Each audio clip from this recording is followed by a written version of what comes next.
I'm going to call the meeting to order. It's, I guess, 9:35. We're a few minutes late. And I'd like to welcome Mr. Raymond McElroy. Any relation to the golfer? Newly appointed board member, resident consumer of transportation category. Raymond, would you like to say a few words and introduce yourself to this group? Hello. Yeah. Hey there. Quick background. With a group called Better Streets Broward. We're a grassroots advocacy group that focuses on urbanism in Broward County. Everyone comes to the group for a different reason. We've met each other mostly at City Hall meetings or FDOT meetings. Some people care about affordable housing. Some people like big nerds about trains. Some people just want to make sure that it's safe, that you can walk and bike around the county. And collectively, we share this interest and we meet monthly at book clubs and other events. And so I would like to say I represent this seat and that group as an extension as my time on the board. Would anyone like to say anything else? Well, welcome. And I like your background. I think one of the things that makes this group, is there an echo in here? Effective is we all come from different backgrounds. So very, very much welcome. I think with that, Roy, will you call the roll, please? Good morning, everybody. Erdal Adamas. Here. Douglas Coleman. Here. Phil Allen. Here. Debbie. Alan Hooper. Here. Anthea Penna Wallace. Here. Raymond McElroy. Here. Ronald Frazier is absent, and Shay Smith will join us shortly. Chair. So we're only missing Shay today? He's going to join a little bit later today. And Mr. Frazier is And Mr. Frazier. All right. They're not calling in or anything, right? Okay, the public participation on action items. Are there any member from the public that signed up that would like to speak, Gretchen, today? All right, then we'll go into our regular agenda. Motion to approve minutes of August 9th Oversight Board meeting. I did not receive them. Did anybody receive them? So I'm calling for a motion to approve. Could I have a motion, please? Since we have not had the opportunity to review those, perhaps we just put this motion on to the next meeting. Great idea. Did that have to take an official action or? The minutes were distributed. I didn't get them either. Okay. When were they distributed? Yesterday? Or I looked on my mail and I didn't have anything. I think in light of that we will do it at the next meeting, the minutes from August 9th. Okay. Moving on. Discussion agenda. First item D1, Transportation Department Bus Advertising Program, one of my favorites. Corey? Good morning. So I'm going to pray to the audiovisual gods today, being the first one out of the gate, that everything cooperates today with our presentation, because we do have video that we want to share with you today. So a couple things since we last met that's pretty exciting. We received a $25 million check from the Federal Transportation Administration. That check is supporting our goal to provide low to no emission vehicles in our fleet.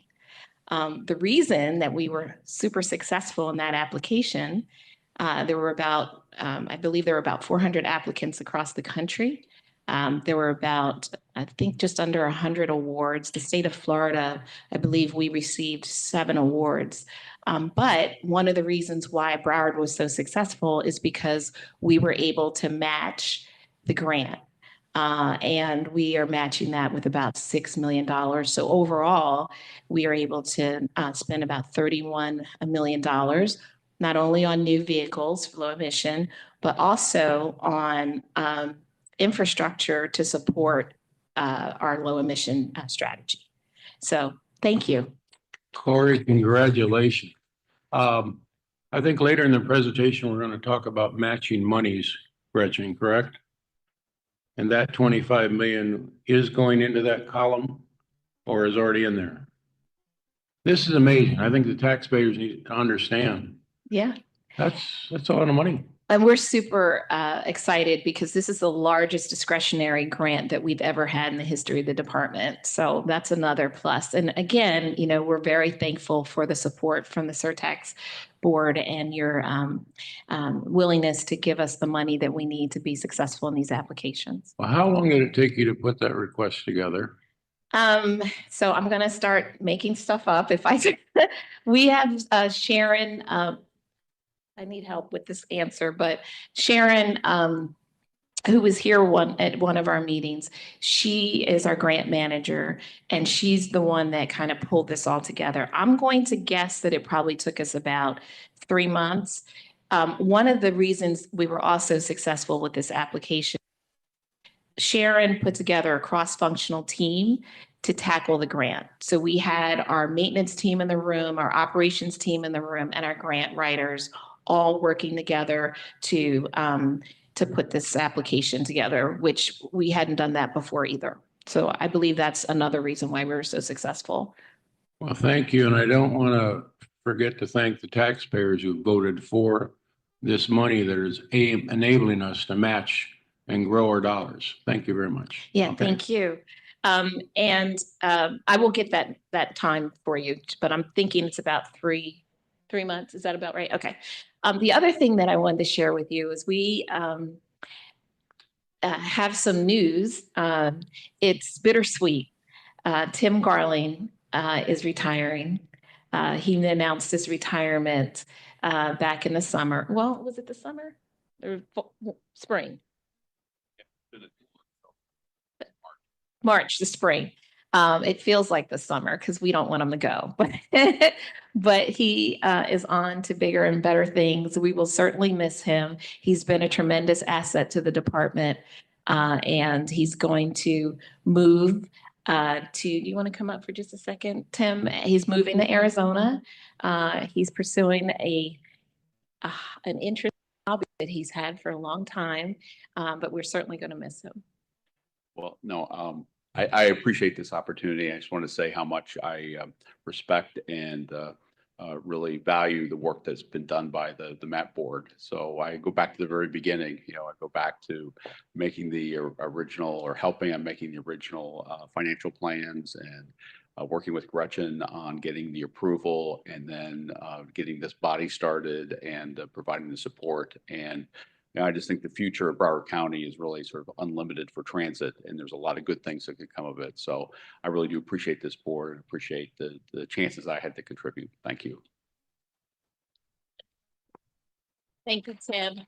And so Tim, Angelica Jones has been successful in her application for the job, and Angelica is here with us. Angelica, please stand up. So Angelica will be joining us at some of these meetings as well. Angelica has an excellent background in transit and in finance. She's actually was there during the time when Detroit was going through the bankruptcy. She's part of the team that brought them out of that bankruptcy. And at the same time, she also ran the Detroit transit system there as well. So we're very grateful to have her financial acumen as well as her skill set around transit on the team in this new role. Great and welcome. Okay, so today I'm going to talk about the new advertising contract that we have that the board approved back in October to discuss the new HB 1301, which is a state law that dictates how transit can use advertising on our vehicles. And then I'm going to talk about our Just Try It campaign, because I too am a train nerd and I can't wait to share that with you.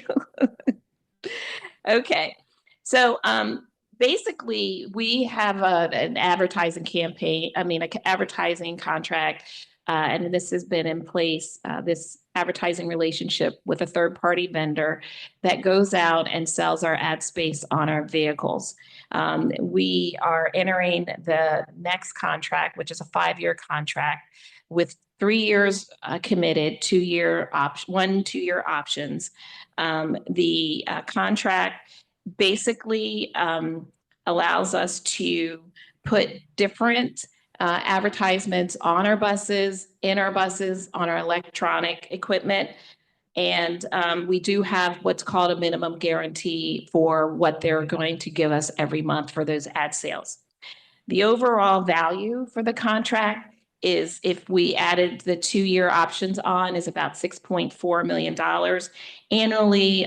From an advertising perspective, we are anticipating about $1.2 million for the minimum. And then we have $250,000 media trade. So as these ads appear on our buses, we can work with other media partners and then put our own ads out there in their venues as trade. So overall, this is a very lucrative revenue source for us. We do follow Broward County's policy related to what can and cannot be on our buses. And so we do make sure that we don't have the things that are listed there. We're not allowing any profanity, firearms, and defamatory, libelous types of advertising. We do have to follow the First Amendment. So some of that content we can't control, but these we take a hard line on. So now I'm going to move on to House Bill 1301. So this past legislative session, our state legislators voted to kind of provide some guidance on how we can advertise on our vehicles. And this affects all of our agencies in the state. And it was signed into law by Governor DeSantis and went into effect on July 1st. Our county attorney's office has done a deep dive into this legislation and have been very instrumental in helping us. And thank you, Nathaniel, for understanding what we can and cannot do under this House Bill 1301. So basically, the first part of it, which is important to know, is that we cannot spend any FDOT's funds on advertising. We don't intend to going forward. The other thing about the law is it also tells us that we cannot advertise on equipment that has been funded by FDOT. Our express service, which you probably are familiar with, that's a service that goes from our park and ride lots directly into Miami. Those vehicles and that service is 100% funded by FDOT. And so because of that, we will not be able to advertise on those buses, but we never have either. We have been very protective of that brand. That brand shows up in other locations around the state. And so we don't use any of the advertising on that. Corey, So I have a question about that. Can we advertise ourselves on those buses or no advertising? So for our buses, we No, can, I'm talking about the FDOT buses that you just. no, we cannot. We can't even advertise Mm-mm. ourselves. No, those buses are branded in a certain way that they're self-advertising. And I appreciate, that's a great question. But I think that because it's a statewide initiative, we wouldn't be able to do that because other cities that have this service would be affected. Thank you. Sure. And then, so basically out of our 415 buses, this is about 13% of our fleet that we will not be able to advertise on. So I just want to give you an example of one of the changes in this contract. You've seen probably buses completely wrapped 100% with advertising. We are deeply concerned with the implications of those wraps on our brand. And so with this contract, we've switched gears and we're only allowing advertising on the side of the buses and in the buses on our digital assets and at our, and you'll see these here. So we have the ability to advertise between the wheels of the bus on the driver's side. We also are able to do a shorter version of that on the driver's side as well, or advertisers, not we. And then on the passenger side or the sidewalk side, we have what's called queen ads, and they're a little smaller because of the doors, because we have lighting doors and entering doors on the front and back of the bus. The one next to that one in the middle there is a placard, so we can have the advertising and the placards. And if you've ever been to like New York City on the subway, you've seen those placards up there. So we have the same thing. And then we have the monitors within the buses that we will allow advertising on. Just to be clear, just because they can't wrap a bus as part of the advertising, we still can, and we intend to leverage that asset to promote ourselves and the county needs. Okay, so moving on, we've launched a campaign that's pretty exciting. Tracy is our new marketing manager, Tracy, and she has been responsible for launching this on our behalf. The campaign's intent is to move the conversation about transit from being a work kind of trip. Corey, I want to interrupt because I want to first of all say thank you for what you've done with the bus advertising. Or let's say restricting it as much as we can. I think that came from this group, and I think you've done the best you can with all the considerations. So thank you and your staff very much. Well, thank you. And we appreciate that recognition. Some of these decisions were made before I got here, but we certainly they're good decisions, and I feel the same way about protecting our brand and making sure that we don't have, a bus that's completely covered in advertising, because no one can figure out it's our bus or another bus in some cases, and that's concerning. But the campaign focus, the Just Try It campaign, we launched it back in September. And the goal is for us to shift the conversation from transit only being used for essential trips like doctor's appointments, work, school, et cetera, and to have the conversation about what else you can do on transit, like go to fun things. And more importantly, to also cross-promote the assets that the county has, like our parks and our libraries, to encourage people to take transit to try those venues as well.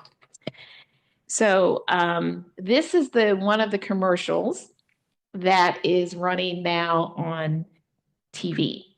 Got places to go? Try Broward County Transit. Trip to the museum? Try BCT. A special event? Try BCT. Visit broward.org/BCT or download the BCT mobile app to plan your trip. Broward County Transit. Just try it. Got places to go? Okay. Try Broward. All right. So that's our first commercial that's been running. The other thing is we do have other collateral that supports the commercials. So we have print and digital ads. We are very conscientious about making sure that those ads are multiple languages, because Broward has a very diverse population. And so we have our ads in English, Portuguese, Spanish, and Creole. We also have billboards that we have around the city and the counties. And so you may have seen these. So we're on electronic billboards. We're also on the side of bus shelters. And these are some of the examples of the ads that I hope you have seen or soon will see out there. One of the things that I want to share with you is that on Tuesday, the Broward County Commissioners approved free rides to vote. Those rides are going to be available for free on our system on the Saturday and Sunday for early voting before Election Day, and then on the Tuesday of Election Day. And we have collateral also to remind people that that is an option for them if they're going to the polls. We've been aggressive with our social media campaign, so that's part of the advertising mix here to promote Broward County Transit. And I'm going to play for you one of the ads that went viral. We're pretty excited about these results. This ad, in the course of under a week, got 39,000 views. And so let me play that for you. Okay, it didn't happen. All right, how does that?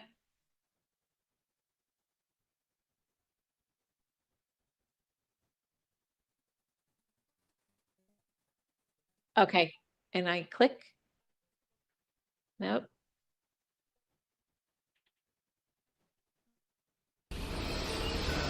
I remember asking you, when are you moving here? I know. Yes. It's always a question about when I'm moving. But I'm so glad.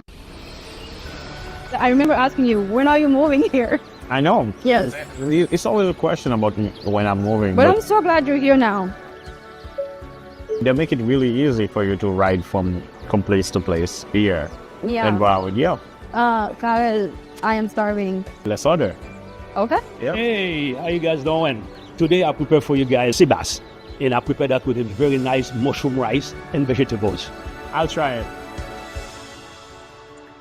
So the premise of that ad, because you couldn't hear it all, is that, they're friends, they haven't seen each other in a long time. He takes a bus to go meet her in a restaurant to have a great meal, and they have a wonderful day, and he just tried it, right? So that's how the commercial goes.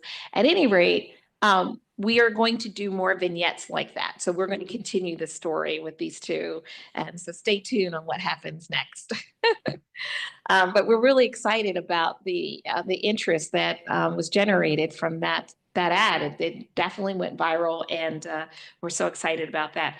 The other thing that we've done is we've upgraded our website so that we can drive traffic to it, and then make it very easy for people to navigate once they get on our website to the homepage, to the various services and promotions that we do have. So we've really upped our game when it comes to our webpage. This is an example of the types of media partners that we've been working with. We've been working with Cox Media Group, iHeart Radio, the Sun Centennial, Island TV. This is the market that we're looking at the market of all of Broward County, but also we're targeting our existing riders to encourage them to use our system more for other stuff other than just those essential trips. And so for example, the Cox Media Group has more than 7 million impressions already, including digital, Amazon, social, and 168 radio spots. Overall, what we're investing here in this campaign is just over about $900,000. And so again, we're really thrilled with the opportunity to leverage some of our Surtax dollars to support that. The last part of the effort is the boots on the ground side of it, right? So we can do all we need to do in terms of getting it out to the public's eye, but then we need to meet people where they are so that they can see us and have that additional level of engagement. So we have a community outreach piece that complements the campaign. And from that, we have been at several events that we're also promoting taking transit to. And at one of them, we had over 600 one-on-one conversations with people trying to convince them to try transit. And from that, we received about 190 new subscribers to our social media platforms. So what's also important to talk about is what's next. So we're continuing the campaign. It's going to wrap up mid-December. We have several upcoming events that we'll be at, our team will be at. And we're trying to increase our presence through branded bus stations, pre and live recorded radio interviews. And what's great about the level of investment that we're making in this campaign is we're getting a lot of free media as a result of that. So we have space in several publications where we're able to advertorialize. So we write the copy, they print it for us. Again, another way to tell a story and to promote what we're doing and to expand the message here. As you know, I'm a big proponent of making sure if we're doing it, how are we doing? And so we need to have the tracking mechanisms in place, and we do. So this is a snippet of our dashboard. So the goal for this campaign is to generate ridership of about 80,000 at the end of the campaign. That's roughly 20,000 a month. For the first month, we saw ridership of, we made about 98.4% of our target, which is exciting. And we're pretty much on track for October. Just keep in mind that we did have this thing called Milton in the middle of all of this. So that did affect the ridership as businesses, schools, et cetera, were closed. So, you know, we are tracking it. This is the first time that we've put a tracking mechanism in place to see how we're doing throughout the campaign. It's really important that we understand the impact that we have when we do these types of campaigns. And with that said, I'd like to share with you a testimonial from one of our passengers that had a very positive engagement with one of our bus operators. My name is Ola, a tourist currently visiting the United States from Israel, and I would like to take this opportunity to share an exceptional experience I had with one of your outstanding bus drivers. The day was rainy, and as a visitor unfamiliar with the fare system, I struggled with the machine. Okay, we're going to try this. My name is Ola, a tourist currently visiting the United States from Israel, and I would like to take this opportunity to share an exceptional experience I had with one of your outstanding bus drivers. The day was rainy, and as a visitor unfamiliar with the fare system, I struggled with the machine. In that moment, your driver, Angeline, exhibited extraordinary kindness and patience. She greeted me with a warm smile and calmly helped me navigate the fare process. Later that evening, I missed the last bus back to Coconut Creek. The night was dark, rainy, and I began to feel lost.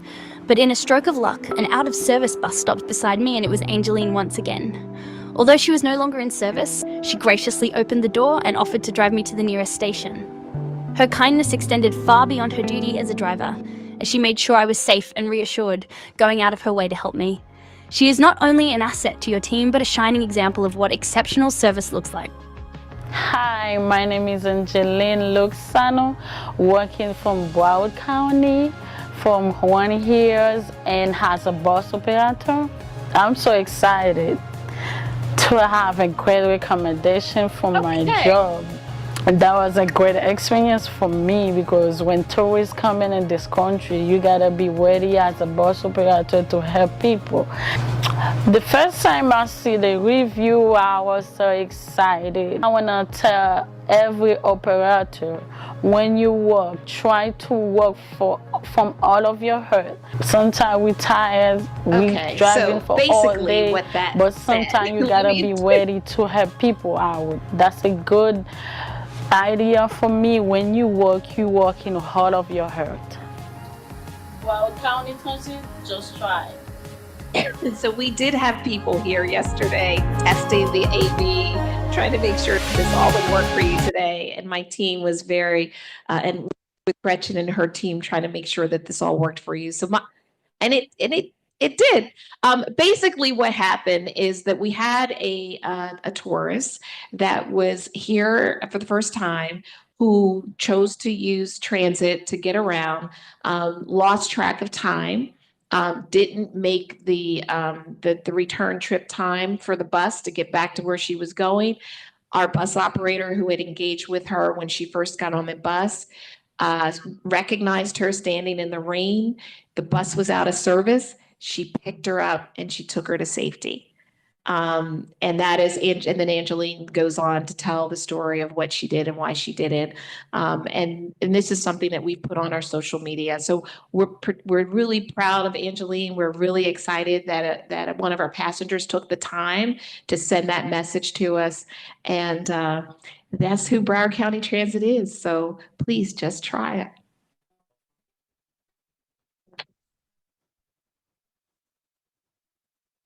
Anyone have any comments for Corey?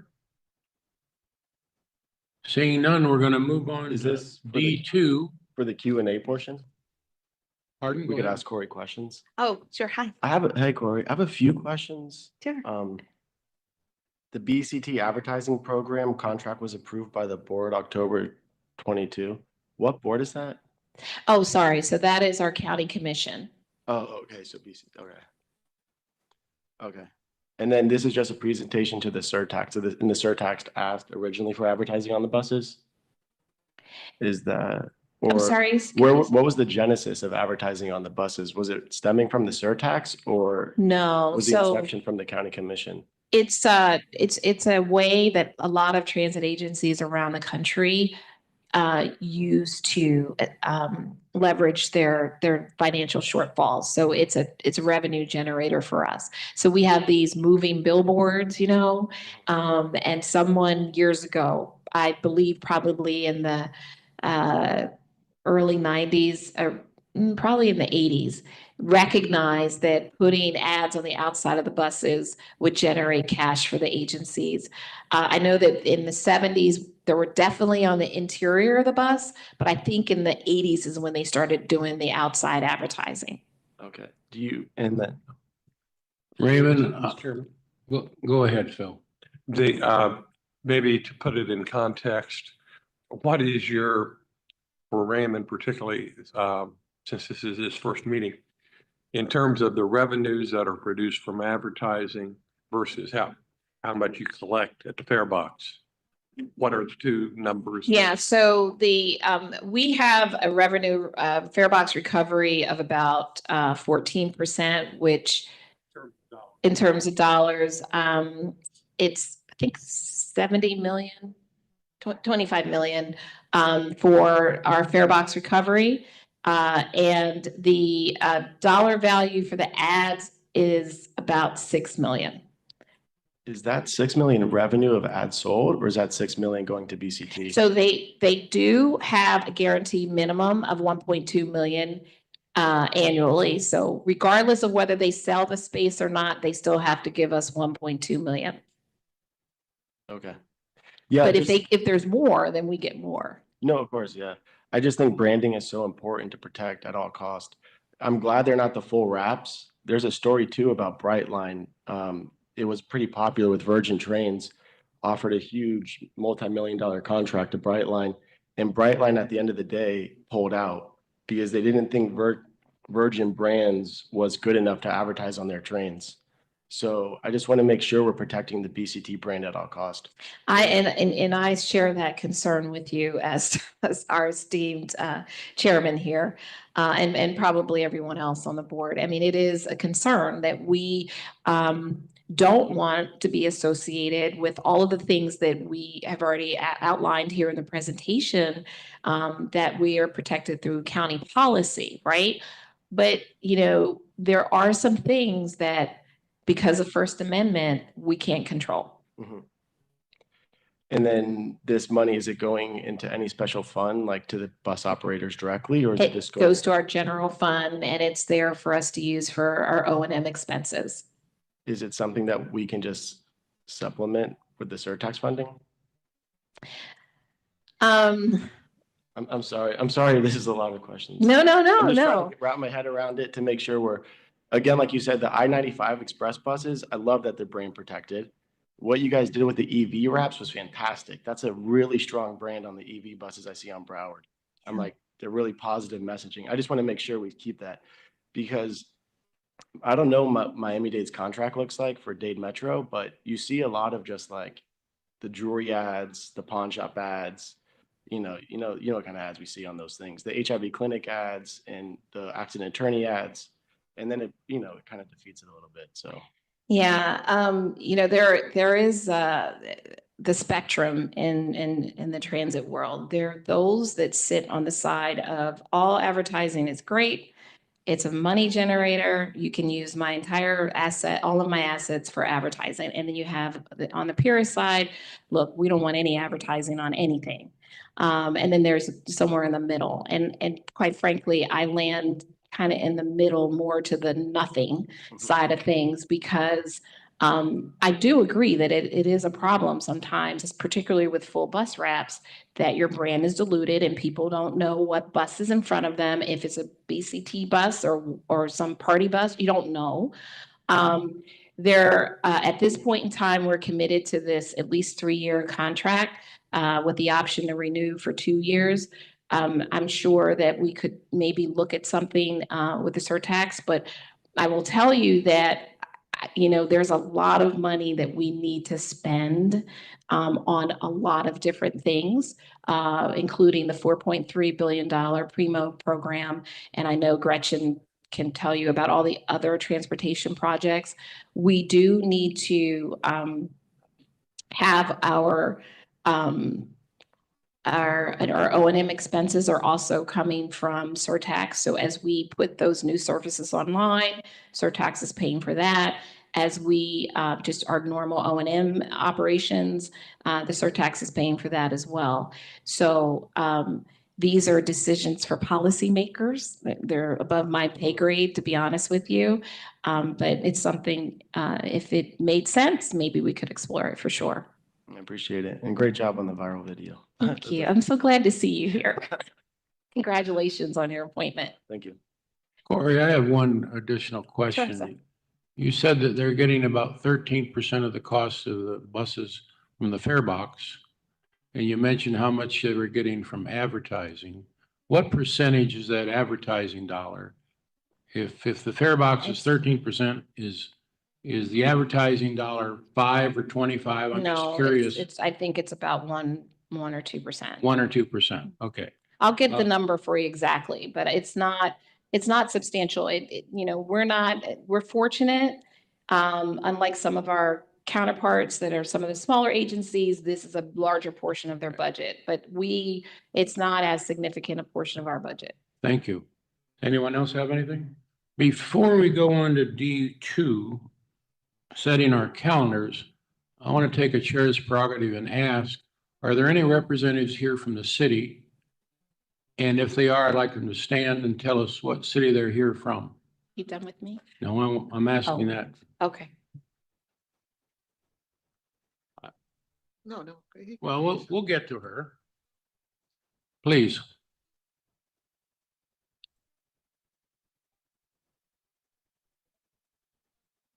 Are there any other cities represented?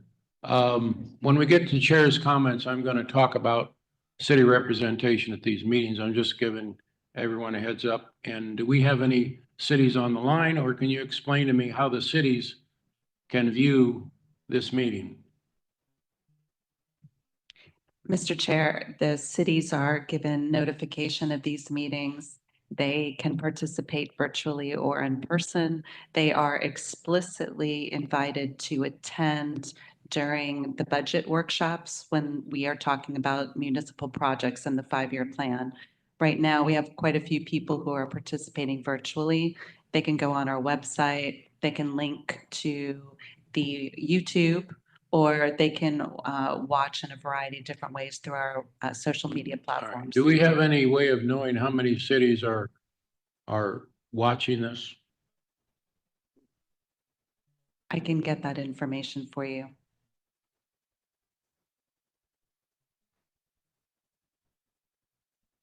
Corey, I'm sorry, were you finished? Yeah, but Oh. Right. I just wanted I'm to sorry. congratulate you and your team for doing such an extraordinary job. thank you so much. Everything is just amazing. Thank So you. We thank you. appreciate you. Thank you. Thank you. D2 calendar? Mr. Chair, could I just ask for a moment of, Certainly. thank you.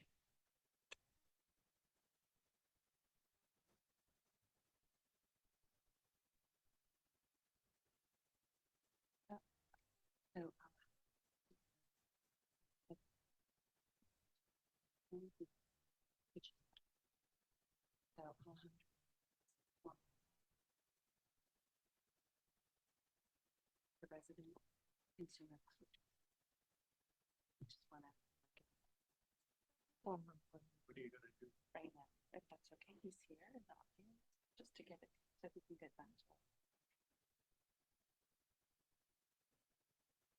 to it.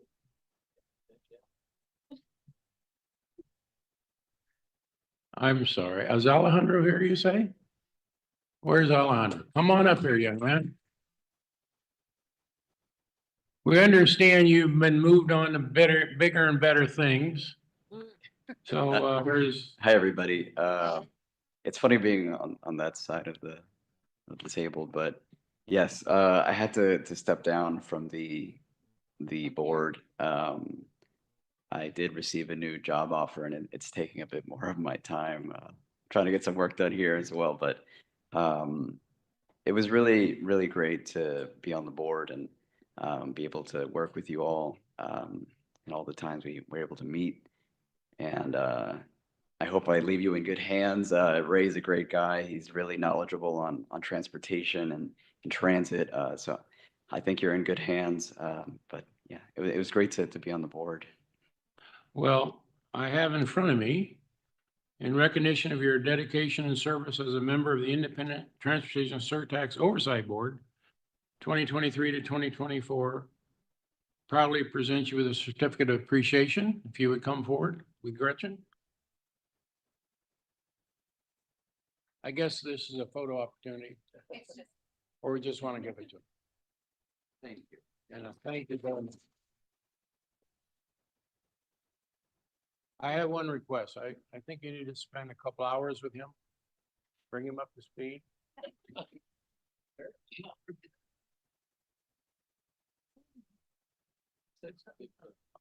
Thank you again, everybody. Thank you. All right. I think we're ready for the Oversight Board meeting calendar. This is always fun.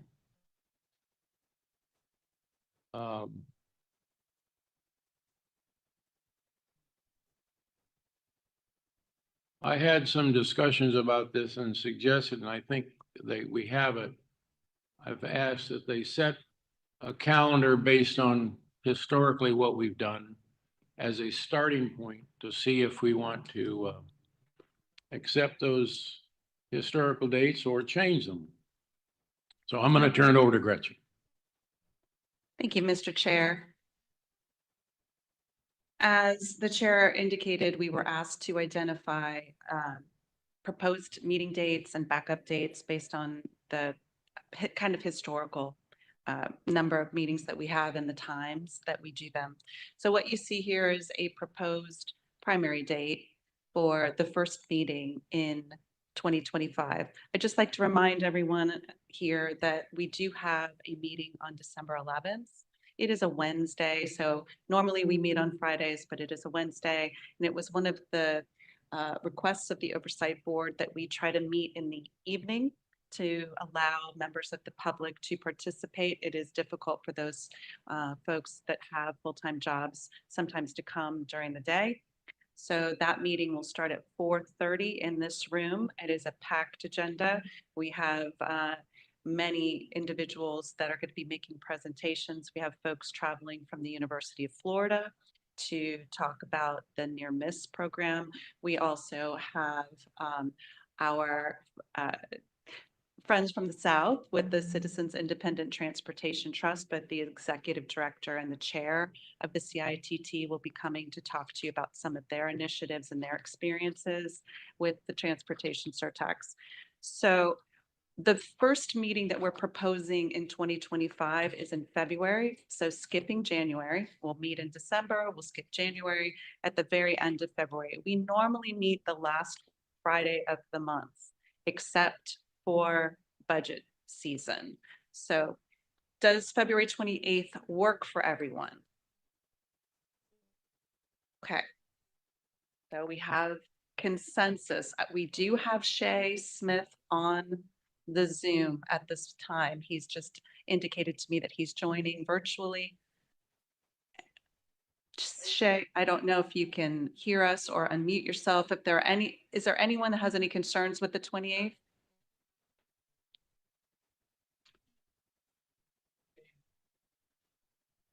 That is going to be on December 11th of this year. So I was giving you an explanation of why we're skipping January and moving into February, because we are having a meeting in December, which is unusual. Okay, looks like we have consensus on, yes, Debbie. For clarification, the 28th would be a normal morning meeting, or? Yes, unless you all tell me otherwise, all of these meetings will be in the morning here. So I'd be looking for you all to indicate whether or not you'd like to do it in the evening, afternoon, or someplace else. Okay, it looks like go ahead. I'm sorry, Mr. Chair. I'm clear. The next meeting is December at 4:30, correct? Which is part of this old calendar. Now we're talking new calendar, which your suggestion is the 28th. What's the backup date? Because if we're having that policy for this meeting. Thank you. The backup date would be the 7th. So when you see the calendar with a dotted line around it, that would be our proposed backup date in case something happens and we aren't able to make a quorum on the 7th. Okay. So does everybody understand we're setting a calendar and the backup date now in case we need it? All right. So the primary date would be the 28th of February. The backup date would be the 7th of March. Okay. All right. Then we would be proposing to move to April, not have a meeting in March, and move to April 25th for our primary meeting date. Any concerns with that from any of our members? Before we go any further, is everyone happy with these Friday meetings? Okay, keep going. The backup date would be the 2nd of May. I also wanted to just point out, I didn't state it for the record, but it was on the first slide that if you see a date in red, it means that it's a date that the county is closed. All right, and then our next meeting, so we are required to meet every quarter.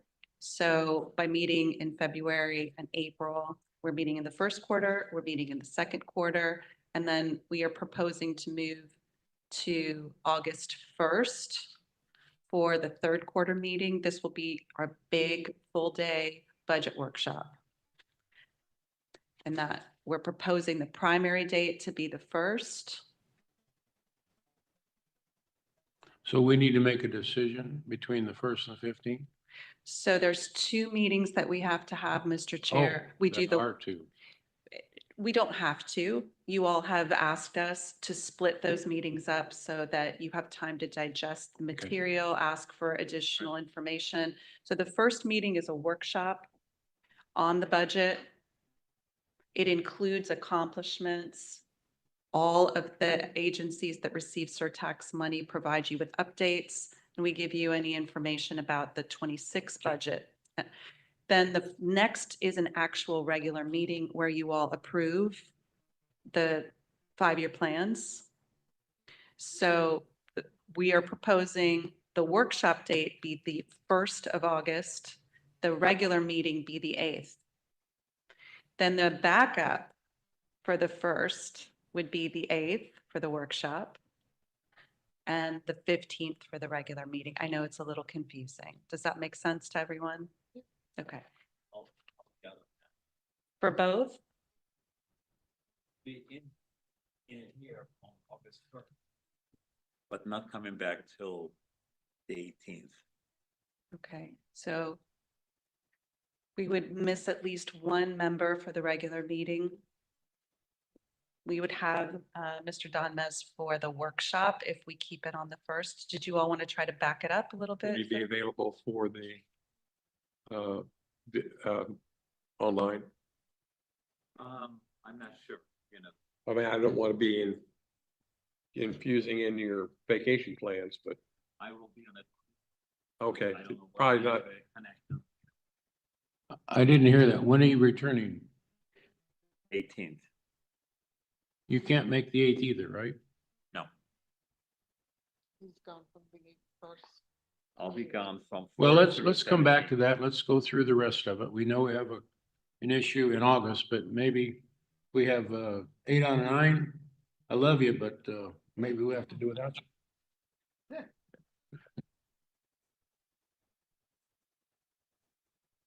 Gretchen?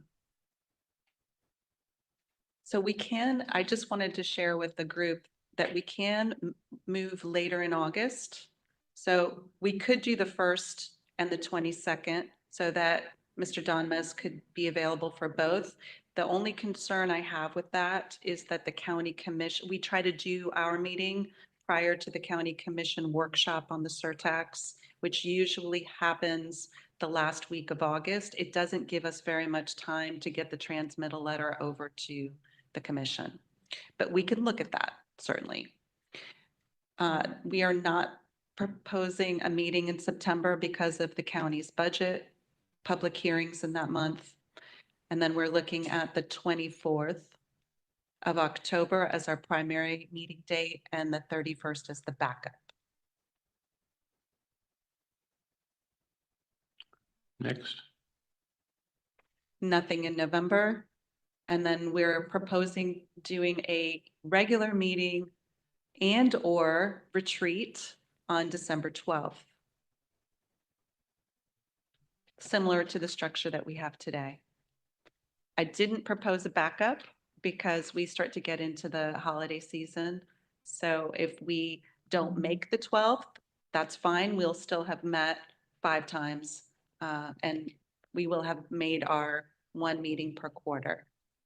So if it doesn't work, it's fine. We can just drop it off the calendar. Does that work for everyone? Yeah. Wonderful. Okay, Mr. Chair, I'll turn it back over to you. So do we need to go back to August? So everything so far with exception of August, we've got a general agreement on, correct? All right. Erdal, can you tell us when you're available?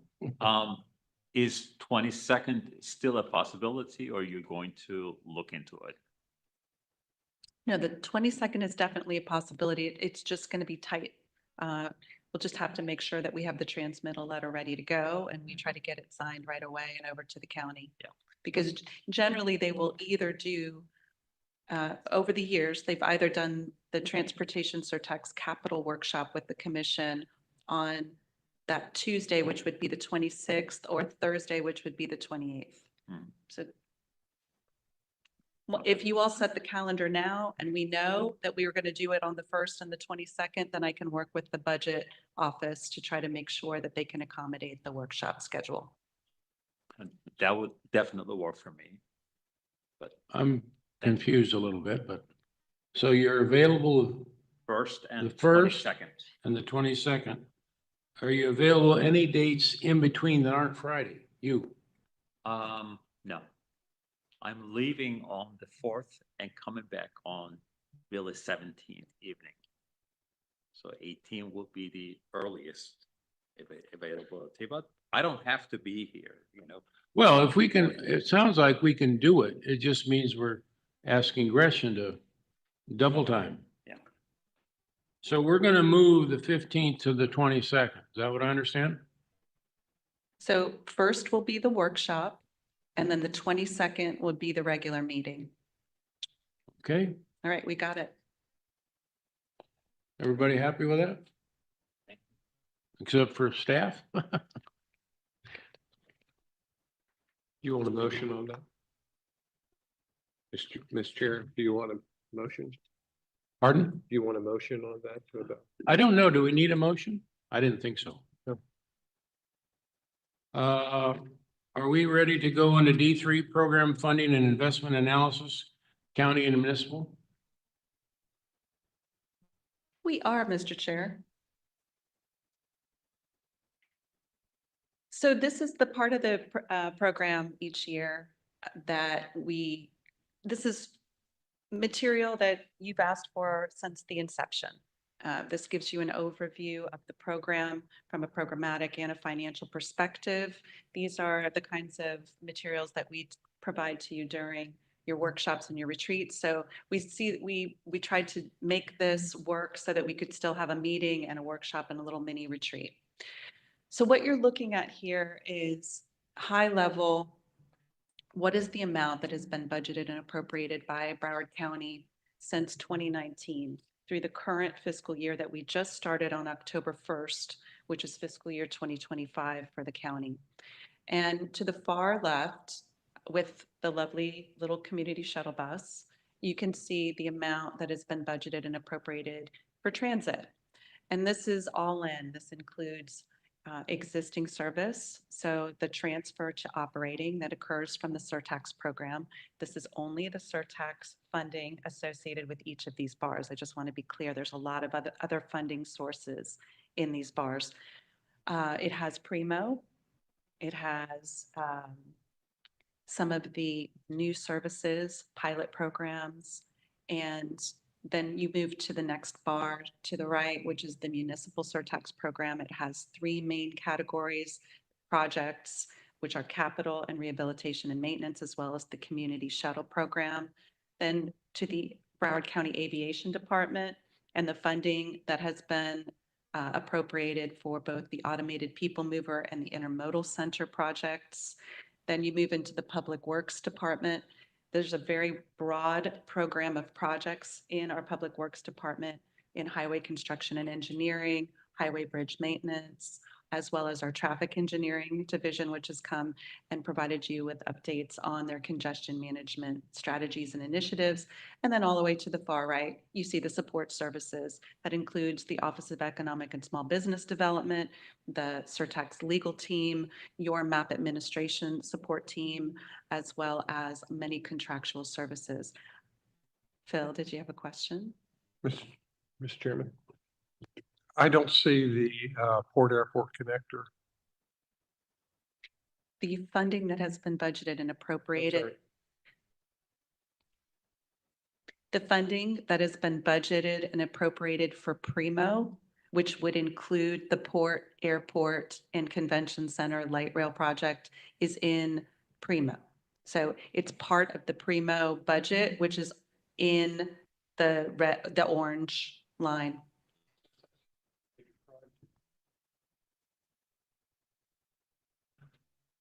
I think you just need to carve that out and make it a notation that that's included within mass transit or within transportation department. Gretchen, one of the things that I understand, we have to count beans a certain way, but to me, what this chart doesn't really show is the yellow, the green, and the orange, I guess, are monies being spent by the county in cities. And this, to me, the blue is a lot bigger than it really is, because there's a lot of tax dollars going into the blue that's being spent by the county on county projects. And anytime we can show that, and I think some of the later charts will, we need to do that. And here's one I just want to point that out to everyone. I wish we could count it a different way, and maybe we can someday. Thank you. No, thank you, Mr. Chair. It's a great segue to the next slide, which is a visual depiction of the value of the investments in each zip code across the county. The light pink is indicative of a zip code with the lowest household income based on the American Community Survey from 2022.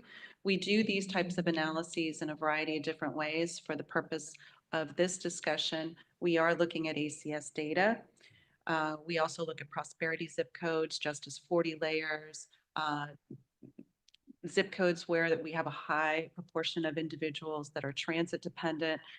So we show these to you over the course of the year in a variety of different ways. I just wanted to be clear that this is focused on household income.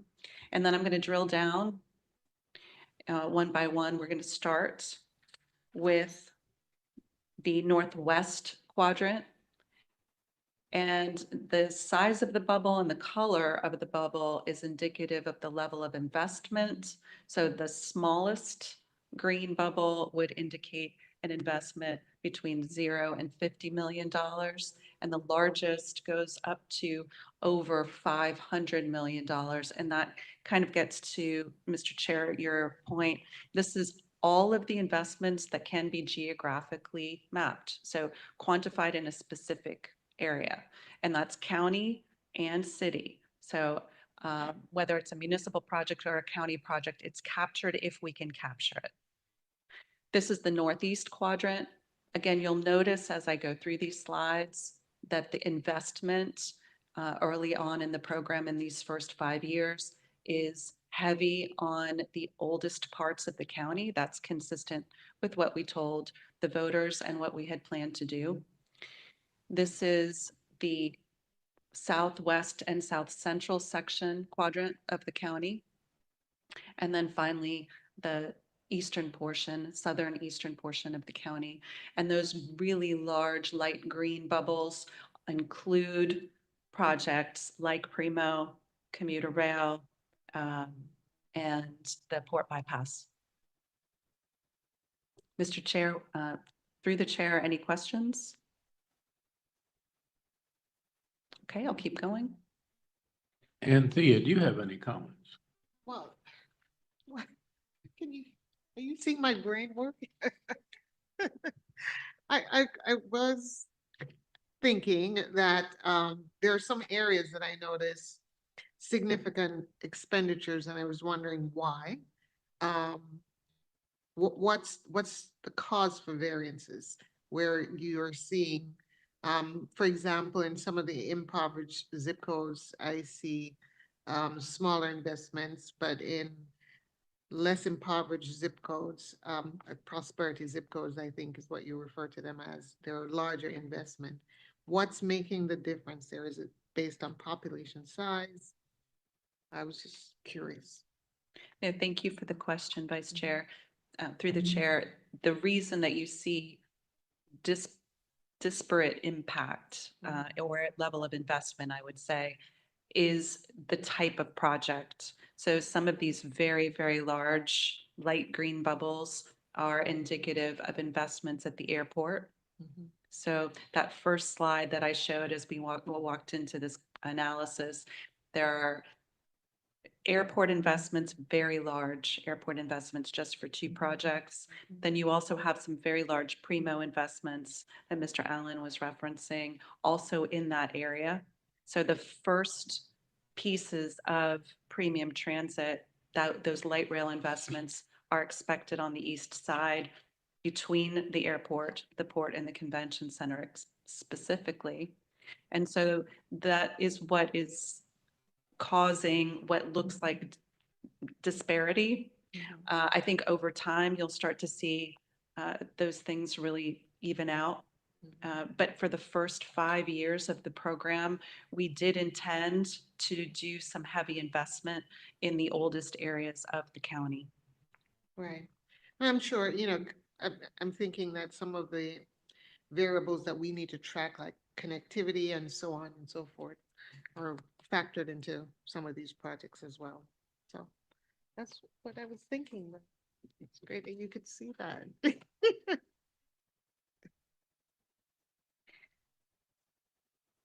Now we'll talk a little bit about the number of completed projects by the area of the program.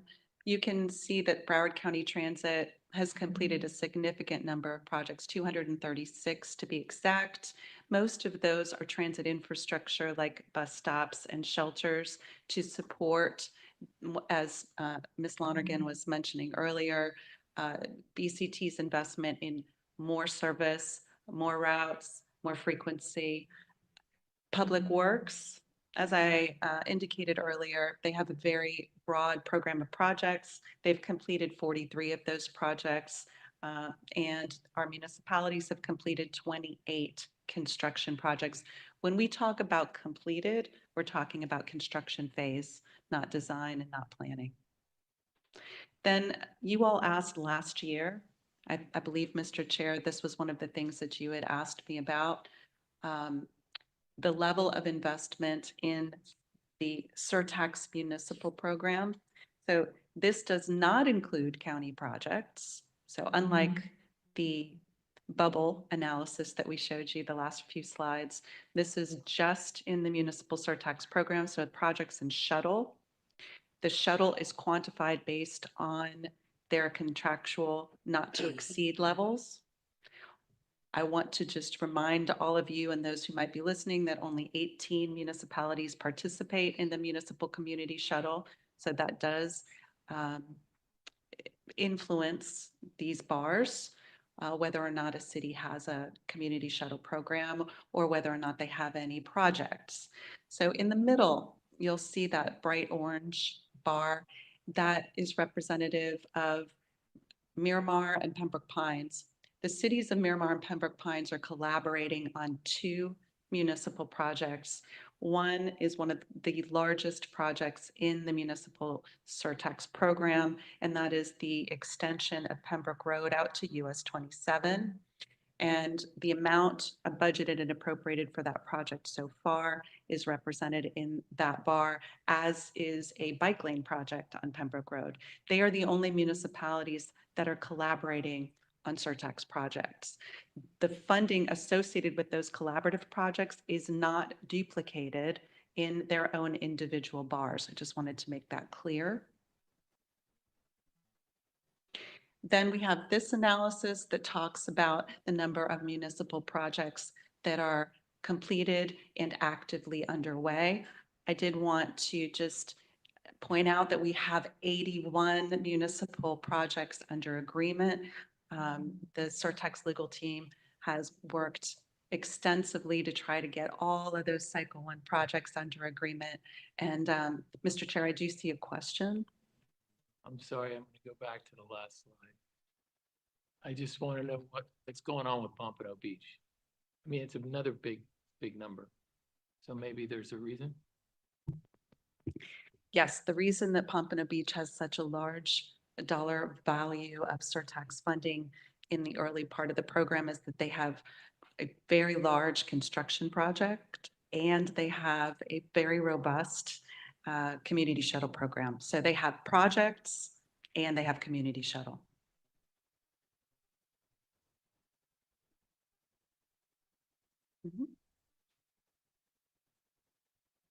Now, this is a slide that I enjoy, and I know I'd like to also give kudos to my team for helping to put these slides together. Thank you, Alex, Margaret, Lena.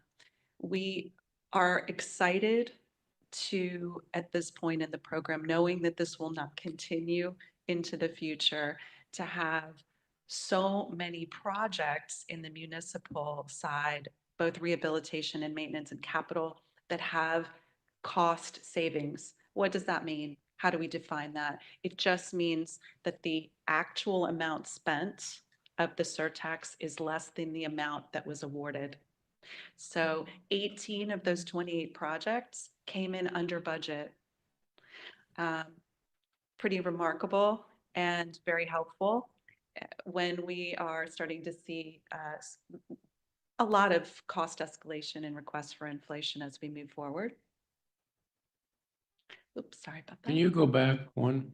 Sure. The X projects officially withdrawn. Oh, sure. Does this have anything to do with the phase 1 projects? It has everything to do with the Phase 1 projects, Mr. Chair. Maybe we'd like to hear from Nathaniel. Sure. So I think at the first meeting that I participated with you all at, one of the goals that we had for 2024 was to stop talking about cycle one. And we are nearly to that point. Pretty much all projects that can be under contract are under contract. There's a couple of stragglers that have, because of outside issues such as, we have one city that has had its single point of contact change multiple times. So getting to the finish line with them has not been an issue of a lack of effort on the city's part, or certainly not on MAP administration's part, but just because of constant turnover at a city. In fact, Gretchen and I were just talking, okay, can you hear me? Gretchen and I were just talking yesterday about a couple of that city's projects where we're still missing a few documents, where we're just going to push forward and put them under contract and kind of have task 0 be finishing the things that you were supposed to have before you go under contract, with some ability to terminate their project potentially if they don't finish with task 0 within some reasonable period of time. That along with I think one project where they utilized outside funds that there is no ability for them to recoup, but we don't have under the current agreement an ability to just cancel their project, as well as a couple of projects where, which are intentionally being slow rolled because we're waiting on things like traffic warrants from the county or other outside matters to go under contract. Those are intentionally not under contract. But again, as much credit to MAP administration for working with us to make sure that we have everything that we need, some additional flexibility that we've been able to provide, and be able to get these matters under contract. So you won't have to hear about cycle one projects other than ones that are being finished or ones that are moving from design into their construction phase. And we've actually had a lot of those recently as well that have been moving from earlier phases into construction. Well, I think an attaboy is due. For those that have been on this board a long, long time, this has been a long time coming. So thank you very, very much. It's been my pleasure. It's nice to be able to come back with good news on that. And, I'll be talking in comments at the end of the meeting today about some other things that are going on as well within the legal group and the program generally.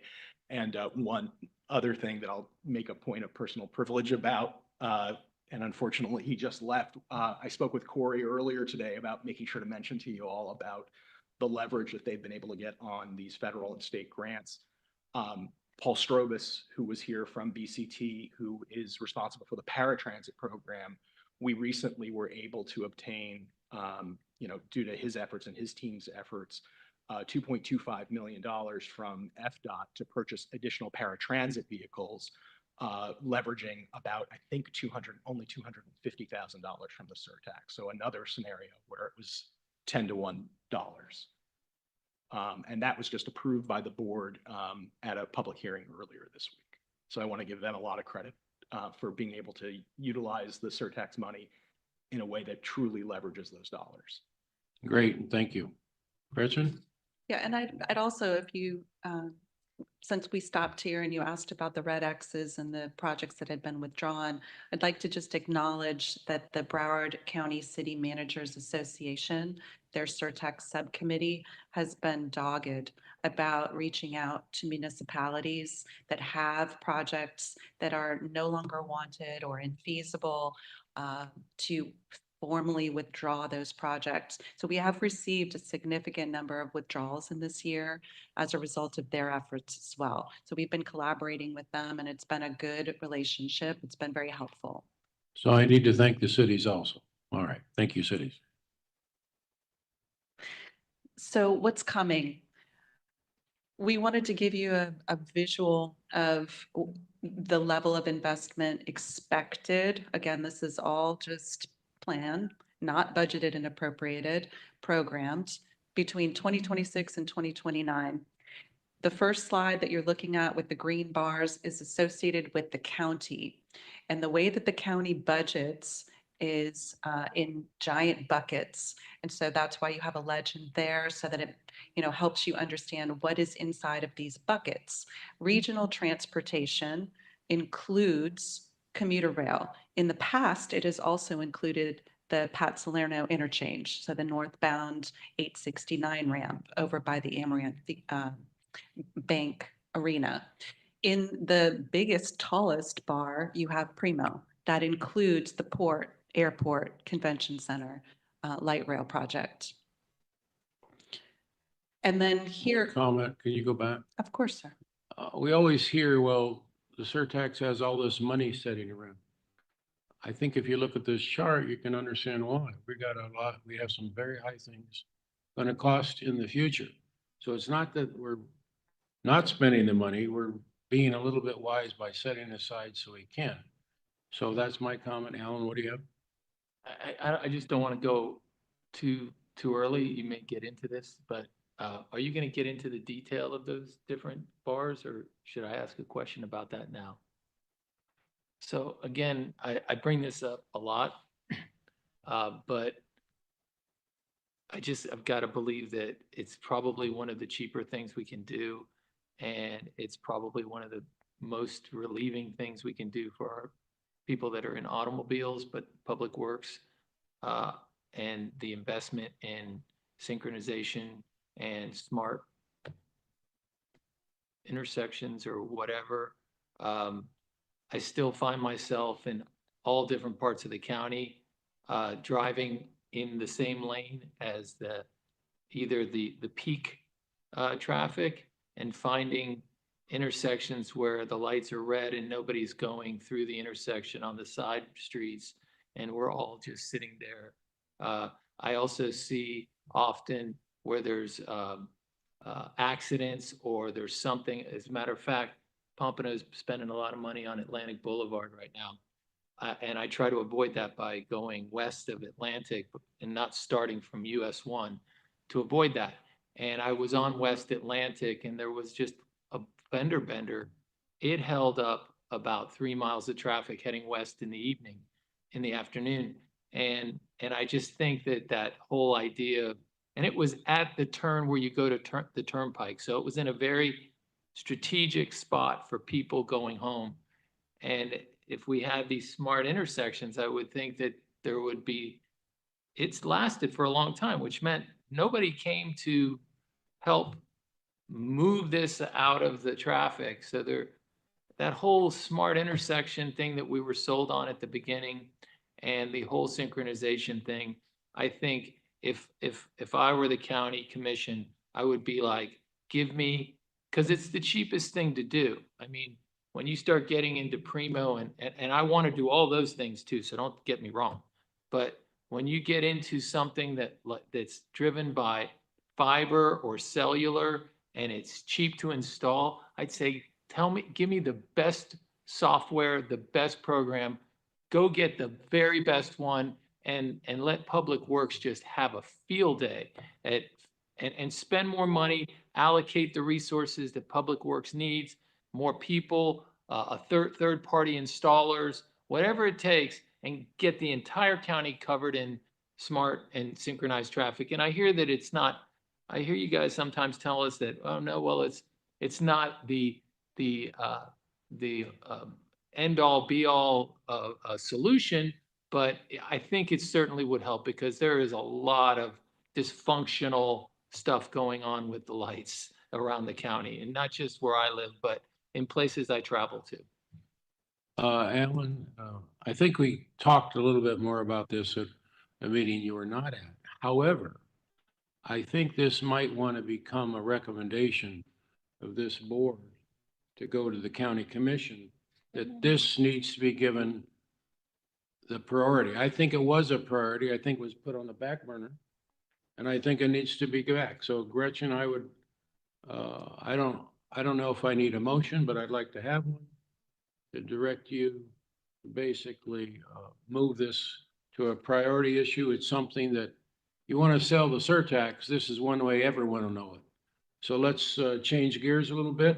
And anyone like to make a motion based on what Alan's saying? There, if you want to have a motion regarding it, that's totally fine. It would be a communication from the Oversight Board to the county administrator under the discussions that have been had with her for her review and to provide a response back to the board regarding this particular issue is what we're talking about. Well, whether it's, I assume there's going to be, can be a letter come from me to the county administrator. That's what we're talking about.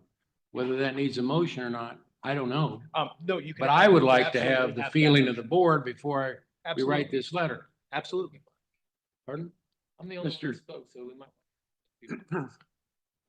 Well, I'd like to hear if anybody disagrees with Alan. Mr. Chairman, is it appropriate though that this board consider an item that was not agended? Well, this, again, to the extent this is a discussion item, there's no action that's actually being taken under the ordinance. Basically, it's a discussion about whether or not to communicate this particular issue to the county administrator and request a response or some additional information. From a legal standpoint, I have no concern with the board taking that particular issue up right now. There's certainly nothing, under Robert's rules or otherwise that would create an issue with doing that. Well, my feeling is we've talked about this, Alan, 5 years ago, okay? And we've been talking about it, and we've been talking about it. Let's do something a little different about it. Whatever you recommend, I just want to have the feeling that this letter has the backing of this board. And I don't know whether give a show of hands. Everyone in favor of doing this? I would suggest that we have, before we take an action like that, we fully hear an update on the status of traffic signalization the county started Phil, we had years ago. We had an update. We've had updates every year. We don't need an update. We need action. There is no reason other than I think it was pulled off as a priority. And I'm saying this board, I think, thinks it needs to be a priority. However, we need to do that. I would ask before we take them, or we actually pass that motion, that we allow staff to come to the podium and give us a status update on the synchronization of traffic signals. Well, my recollection of what I heard at the last meeting was this is still a long way out, but that's my recollection. All I'm suggesting is we need to get this more priority than it is getting. And I don't think we need to hear again from staff from this. We've heard the same thing from staff. This is either, I don't think it's the staff that's causing the problem. I think it's the prioritization of this issue. And we as a oversight board have an obligation to see that the money is being spent in the right place at the right time. That's all I'm advocating. I know that Gretchen wanted to add something to the discussion. Mr. Chair, may I? So when we came to you in August with the budget from Public Works, you saw that the vast majority of the costs associated with their budget were intersection improvements, widenings, fiber optics, and adaptive traffic signal control. I know Mr. Awad is planning to come. That's the Director of Traffic Engineering. He's going to come in December, provide an update. And the UF near miss study, which is somewhat tangentially associated with these types of initiatives, is also going to be giving you an update on December 11th. I did want to just acknowledge the fact that Tony Huey is here. He's in the audience. If it is the will of the board to have an update on whether or not this continues to be a priority for the county, congestion management priority of the surtax, and the way that we budget and the amount of funding that we're spending on it, we do have someone from the Public Works Department that can speak to that. My question would be, would Tony like to respond to today?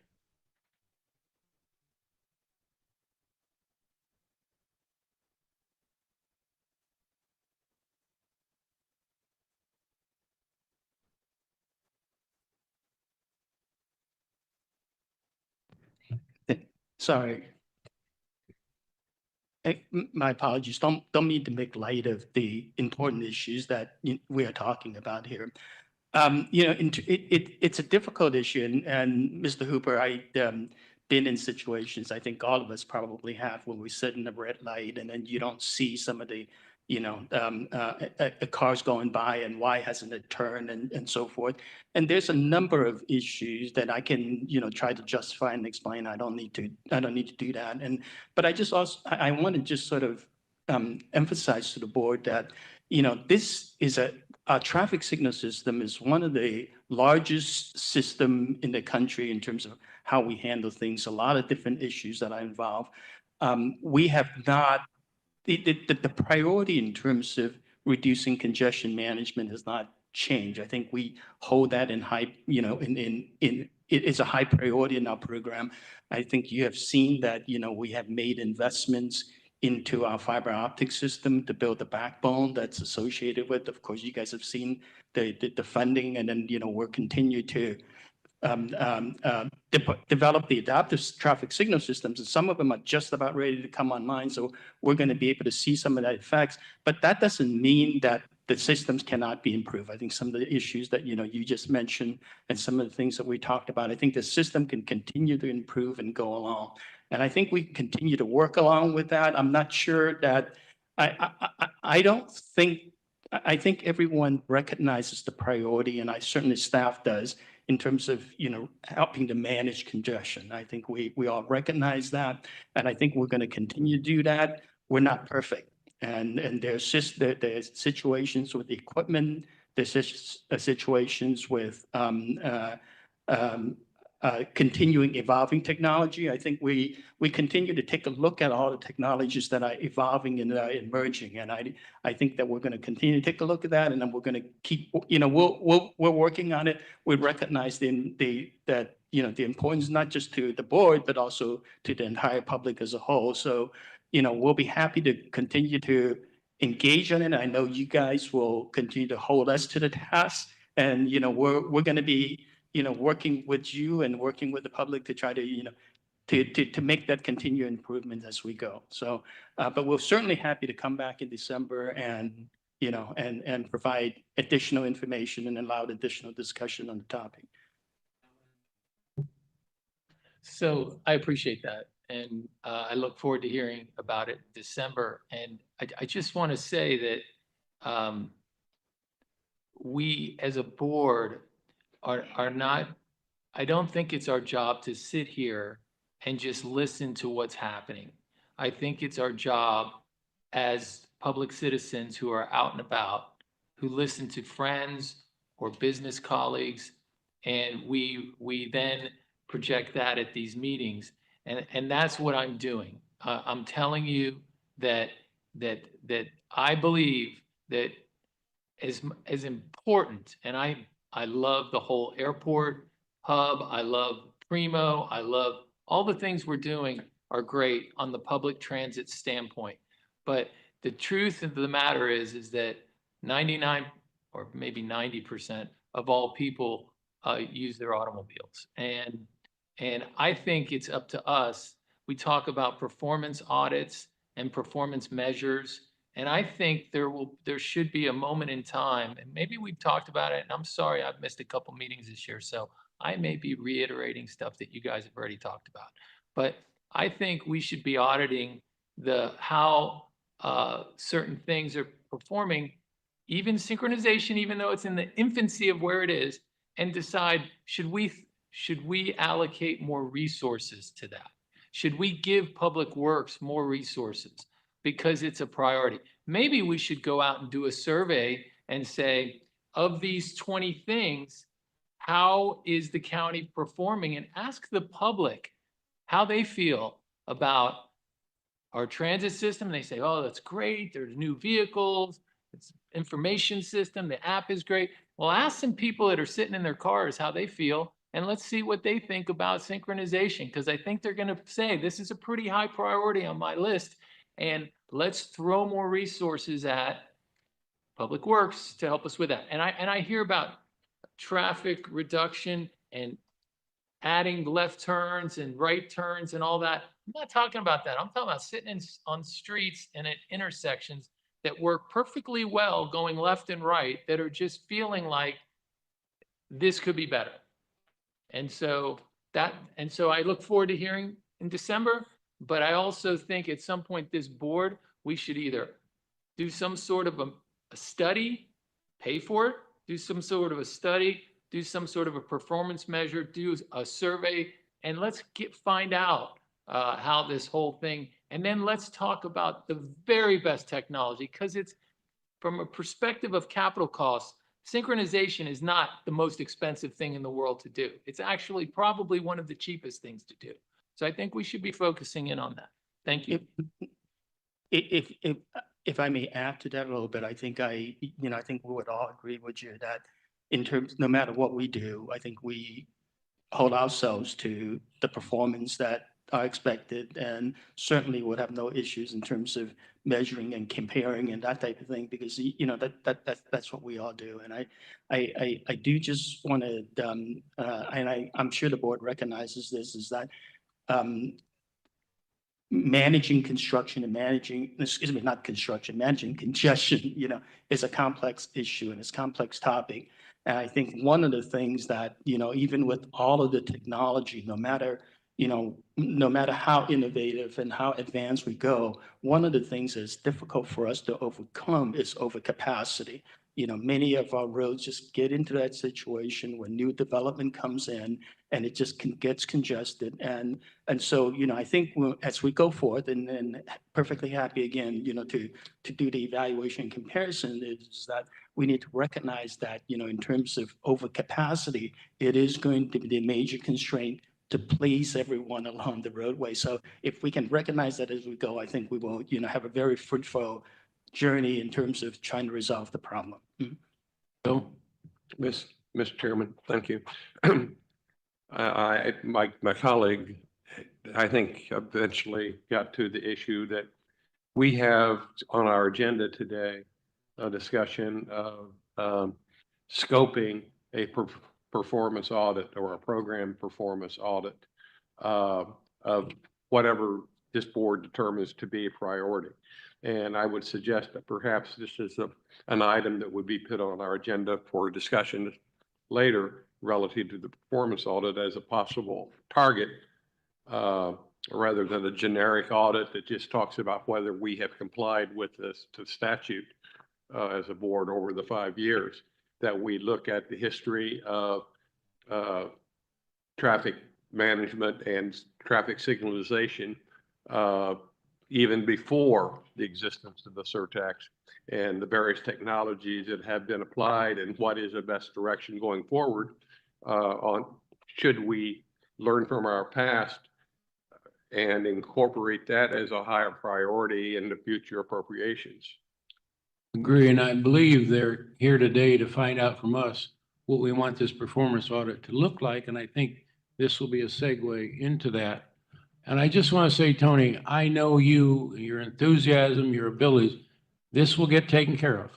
But if you need anything else from us, just maybe get through the weeds of the bureaucracy, please ask. Thank you for everything you're doing. Thank you. Thank you. Go ahead. So will there be an expert on this in December? So the director of traffic engineering is scheduled to make a presentation in December. He generally makes a periodic presentation, which is what your colleagues were mentioning before, because this is a primary objective and goal of the Surtax. So we've had conversations since 2019, including FDOT, because we share a facility with FDOT to do traffic system management. So this is kind of an ongoing, evolving conversation. And probably about 3 times a year, we get updates on what's happening. I guess we're ready for the blue chart. Ah, yes, the blue chart. So this is what's coming in the municipal surtax program based on what has been programmed in our budget. The left bar is related to municipal projects, and the bar on the right is associated with the municipal community shuttle program, including infrastructure and ADA improvements. And then, Can we go back to the blue sure, one? sir. I think it would be good for you, Gretchen, to explain the changes in the community shuttle and how much more surtax money, if I am correct, is going to the cities for their community shuttle as opposed to what it used to be. Be happy to. So one of the elements of the Transportation Surtax program as it was being developed that was very popular was the idea of fully funding certain aspects of transit that were popular, that were growing. So paratransit and the community shuttle were elements of the financial plan that had a significant influx of surtax funding, both for capital and operations and maintenance. So for the existing program and the expansion of the program. So if you look in the county's budget, you actually see lines, existing, expansion, it's got vehicles, and it has infrastructure improvements, because those were things that our municipal partners felt were extremely important that the surtax support. Before the surtax, the county was only offering a subsidy, and the subsidy would equate to a particular proportion of each individual city's budget for community shuttle, depending on whether or not they did the service in-house, whether or not they contracted out, how robust their service was. And many cities were complaining that they were spending a significant portion of their general fund budget on this community shuttle program. And the city was only giving them 30%, 35%, 40%, and they were coming up with the rest. So the surtax came in and attempted to fully fund, understanding that when we talk about the words fully fund, that like every grant program, there are some administrative costs, in-kind costs that these municipalities that participate in the program are still continuing to bear that might not be reimbursable. But the vast majority of the costs associated with the vehicles and the operations and the maintenance and the infrastructure are now covered by the Transportation Surtax Fund. Thank you. My pleasure. So this slide, it's a little complicated, so I'm going to take a moment to kind of walk through what it is intended to demonstrate. So what's the story that little pie is trying to tell? Well, one of the biggest goals of the program was leverage. That was something that when we were going out in 2016 and 2018 and talking to people that we heard consistently was a frustration. We were a donor county in a donor state. We weren't getting our fair share. Getting a local dedicated source of revenue would help us access state and federal funds. We could go after larger discretionary grants. We could have a match that would allow us to go get other people's money. So how are we doing 5 years into the program with respect to getting to a $2.5 billion leverage goal? We're at $314 million, and you heard today about some additional funding that's going to go ahead and get added in there. Margaret's taking notes. And what the purple that, thank you, Mr. Chair, for your suggestion on this. He had some ideas about a way that we could tell the story a little bit more coherently. So if we were to, over the next 25 years, get the same amount of leverage that we've been getting from the cities, from public works, from transit, which you'll see along the bottom there, we would be short of our goal.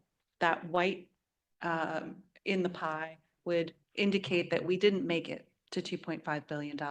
But the story that I think Corey was telling earlier, and that we've been talking to you about in August when we bring the budgets to you, is the next 5 to 10 years of this program is where the big capital investments are going to take place. If you look at those bars in transit for Primo, the surtax assumption, the commitment of the transportation surtax, that is just a piece of most of the Primo program, of most of regional transportation. So there are assumptions built in to that budget of federal and state participation.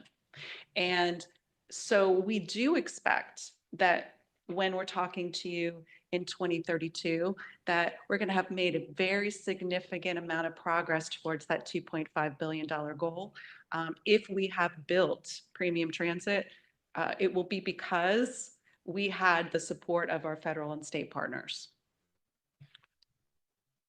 Thank you. For a quick question, the 30-year surtax, how many $1 billion are we talking about that the taxpayers voted for, or we project we will get? 16 billion. 16? 16. 16. That's correct. So this 2.58, I don't know what percent that is. It's probably 10% is 1.6. 10% is 1.6, so it's probably 15% plus or minus. That's incredible. I mean, so your penny is worth about 15% more than a penny. Thank you. You're welcome. And now, hopefully, the speakers will work, because it always works when you're not here. It works perfectly when no one's in the room. I'd like to give you, because as we all know, a picture is worth 1,000 words, a really good video, hopefully worth 10,000, a sense of how much we've accomplished in 5 years. These are videos that have been produced in-house with your staff. And I just like to recognize Katia Bordy and Tashana Wilson for the incredible work that they've been doing. The drone video footage that you're going to see in some of this video is really great.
Boulevard and Rock Island Road.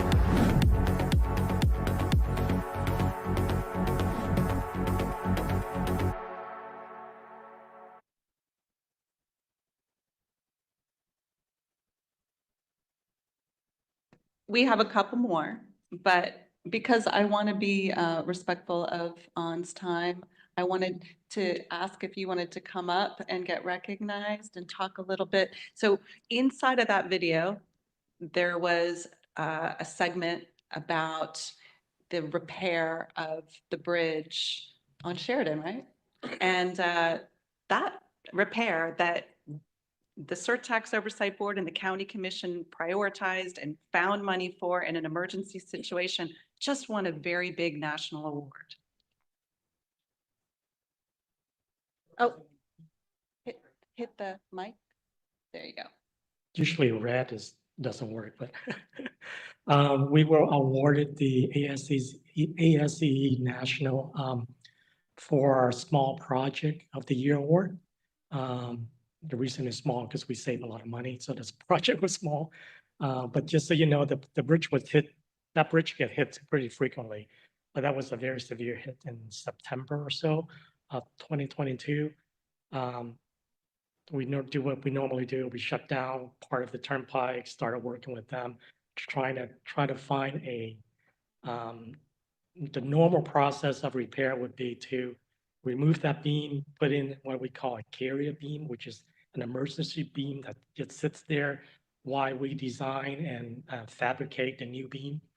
A week later, before that could even happen, Hurricane Ian happened, which hit severely the west coast of Florida. And the governor ordered that all lanes shall be opened because we have to get resources to the west coast of Florida. So we have to rush to make sure we can no longer do a longer project for that repair.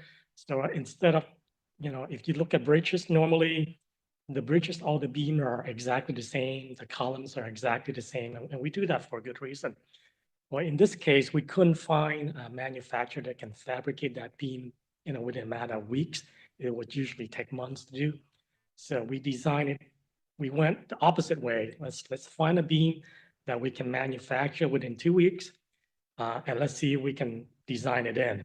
So we found a beam, a manufacturer can design that within 3 weeks or so and deliver to us. Our staff built a 3D model of that bridge with the help of a consultant partner, and we quickly designed that beam to fit onto that bridge. And we were able to do it all, manufacture, work with a consultant, with a contractor, and deliver the project within 90 days. So that's when you drive it, it looks a little weird, but there's a good story behind all that.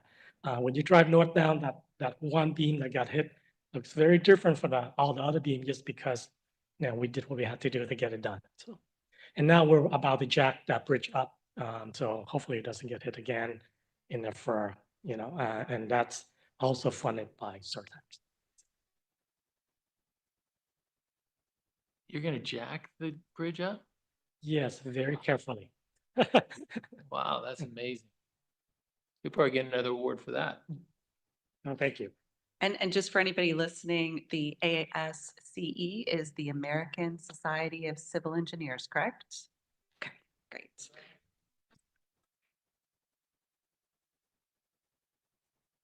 So next up is a video that was developed to talk about our 30 for 30 goal. It was specifically designed for mobile devices, so that's why it looks the way that it does. If it were playing properly, you would hear Sandy Michael McDonald's voice throughout the entire video. You won't because the speakers don't work.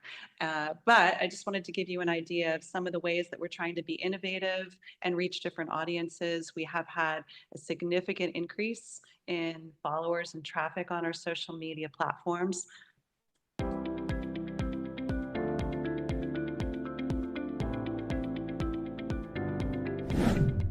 You often hear us talk about a 30% goal, and that's only on eligible projects. But within that, you have small businesses that are also providing services, winning contracts as CBE primes.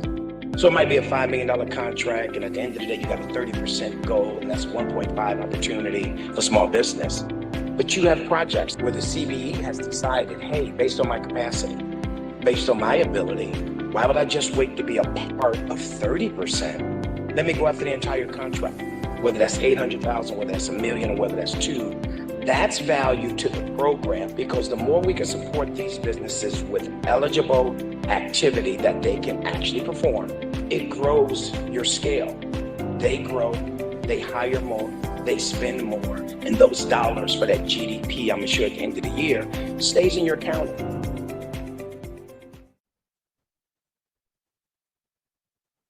Gretchen, what are we doing to address this issue with the videos? Because it has been happening for a while now. So it's a great question, and you have every right to ask it since the Surtax paid for this room. We have every single time captured all of the issues, put it into writing. We have video, so we can show the contractor exactly what's happening. As I mentioned in August, we have not done a final acceptance of the AV for this room because of the continuing issues. The contractor was here yesterday replacing a power source, which we thought was the reason for some of these issues, as you mentioned. They were here in the front doing testing. As Corey mentioned, we did testing all day Wednesday, all day Thursday, till late yesterday. Everything was working perfectly. So they'll have to come back out and try to figure out why this happens when we have a full room and not when we don't. And when you're doing testing, are you set up exactly as we are right now with all the TVs on, with microphones on? We have all the TVs on and we have some mics on, but just like right now, there's only one person whose mic is on. So we try to replicate the situation that we expect to have as much as we possibly can. And so far, there have been, multiple issues that have been identified that they have come out and rectified. So all I can tell you is that we continue to work with the vendor and our construction management division, which is the project manager for the project, trying to find solutions. It must be the magnetic personality of the board members that just keep messing with the whole deal.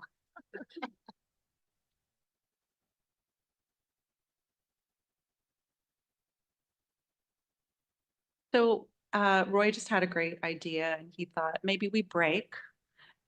Everybody can have a few moments, get some lunch. We'll restart the entire system and see if we can at least show you this incredible Port Bypass Road video the way it is intended to be, and cross your fingers for us. Well, Mr. Chair, when would you like everybody to come back? Well, first of all, I don't know that lunch is ready, but if it is, that's fine. If it's not, I would rather start with our next part of the program and then break for lunch when lunch is ready. And then we can do the video after too. But as a chef, I suppose they were ready at noon, but if they're ready 11:30, maybe. But I would check with them before we barge in there. They're almost ready. I can see them. So I think if everybody just, Well, they goes, look goes to the, like they're almost ready, but okay, I'll go check. Go ahead. Huh? Well, there's some of us who have been waiting for this break. Oh, okay. Well, maybe we'll take a break.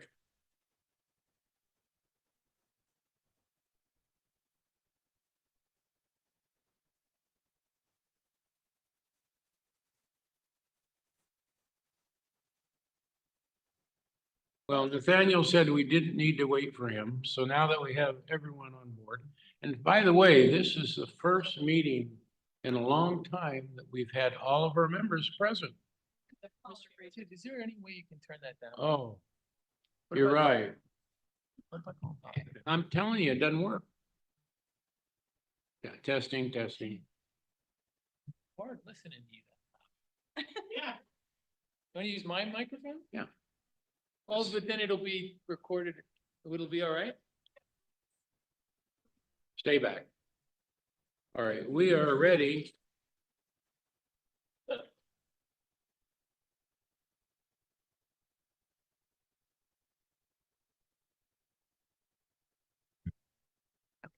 If you would indulge me. Okay, if it would be all right with the board members, if we could try to show the Port Bypass Road video. I think we have got the technology working. Would that be okay? Let's give it a try. Okay, thanks. It'll be quick. We're starting construction of Port Everglades Bypass Road, and the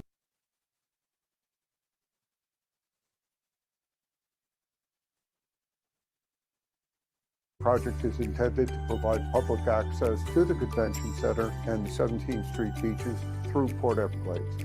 From the intersection of State Road 84 and US 1 to the convention center at Eisenhower Boulevard and 17th Street. The new bridge will create a bypass. It will be a great benefit of any of the general public driving through the area. It'll improve access to the shopping and restaurants on 17th Street, improve access to the beach, but more importantly, it'll be a tremendous driver for convention center business.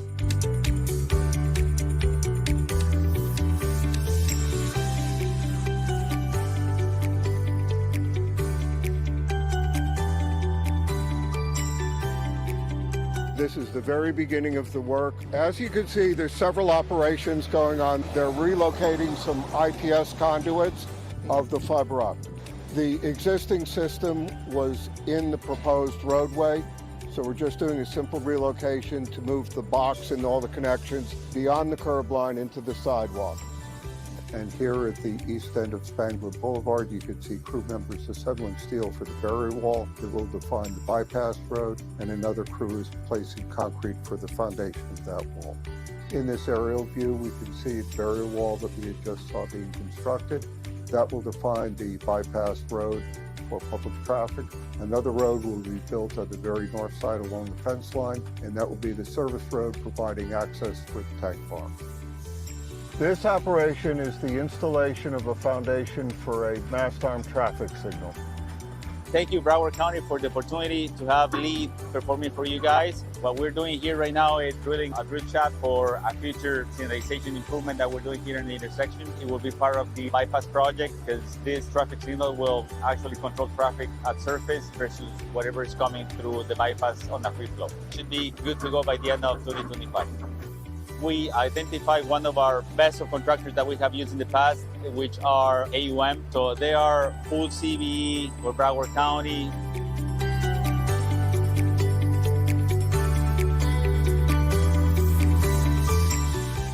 What the fellows are doing now is they're assembling the anchor bolts that will hold the new mast arm to the foundation. We are going to open the bridge in November of 2025.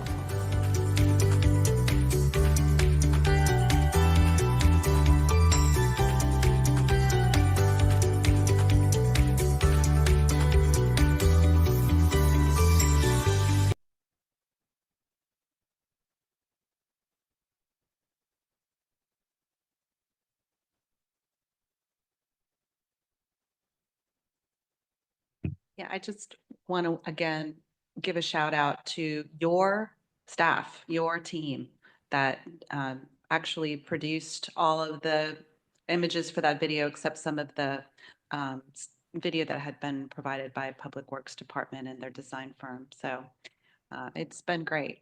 And we appreciate you letting us have a moment to show it to you because it's a marquee project for this program. So we are now ready for D4, correct? Program performance audit, feedback, and discussion. So we're in the process of trying to define what we would like to see audited. Is that correct? Yes, this is a follow-up to our discussion that we started at the last meeting where we kind of set a framework for discussions today. But the presentation I have today, kind of building on that, some of the ideas that we discussed, that we had positive feedback, but I've heard the comments you've made today, and I'm ready to address them within the slides that I have. So without further ado, I guess I'll just get started. Audio will just be provided by me. Can I make a comment? Because I read through this stuff and I was a little bit confused, which Okay. is not necessarily anything unusual, but the performance audit that I thought we were going to be doing Mm-hmm.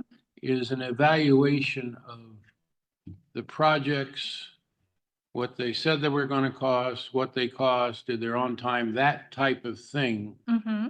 I haven't seen that yet in here. Maybe it is, Okay. and I just don't understand that. And the information that this board is being given by staff, to me, answers a lot of what I would consider audit questions because they're telling us how we're doing. So I am sitting here wondering what and why we're going to audit. So I just want you to understand where I'm coming from. Absolutely. And while I'm here to present some initial suggestions and discuss a little bit what performance audit is, we're also here to hear your feedback on what you want audited. So please don't think that we don't have ideas. What we wanted to do was present something, but also hear your ideas. Auditing, and just, I'll even start off just to set a little bit of a framework. We do have limited staff. There are a huge amount of programs that fall under Surtax. So we want to make sure that when we are planning an audit, we're focusing on what's going to bring the most value and answer the questions that everybody here has most pressing on their minds. So, I mean, we could pick an audit, I don't want to say out of a hat, but from our annual plan. But what we really wanted to do, and what is part of our annual planning process, is getting feedback from stakeholders. So please understand, we have some suggestions today, but we also we're here to hear your feedback. So just to start off, I'm Laura Rogers. You've probably seen me at most of these meetings. Sometimes I'm sitting back there, but I have been listening to you and hearing your concerns. And I also have Kathy Ann Hewlett, who's the Deputy County Auditor, with me today. So without further ado, next slide. This. Excellent. Okay, so for a performance audit is sort of a big, broad term, and it can mean a lot of different things. So I just want to help everybody understand, at least from in the audit world, what are we really talking about when we say performance audit? On the surface, it's an objective analysis to assist management and those charged with governance and oversight to improve performance, facilitate decision-making, improve public accountability. And just sort of putting that a little bit back in speaking terms, we're going to come in, we're going to gather a lot of information, a lot of data. We're going to have interviews, observations. Information can come from a multitude of different sources. We try to pull that together and take a look at, depending on the topic, but big picture or specific questions that we're trying to answer. And the goal is to put this information together, provide a report that helps management understand the programs and make decisions about how to move those programs forward.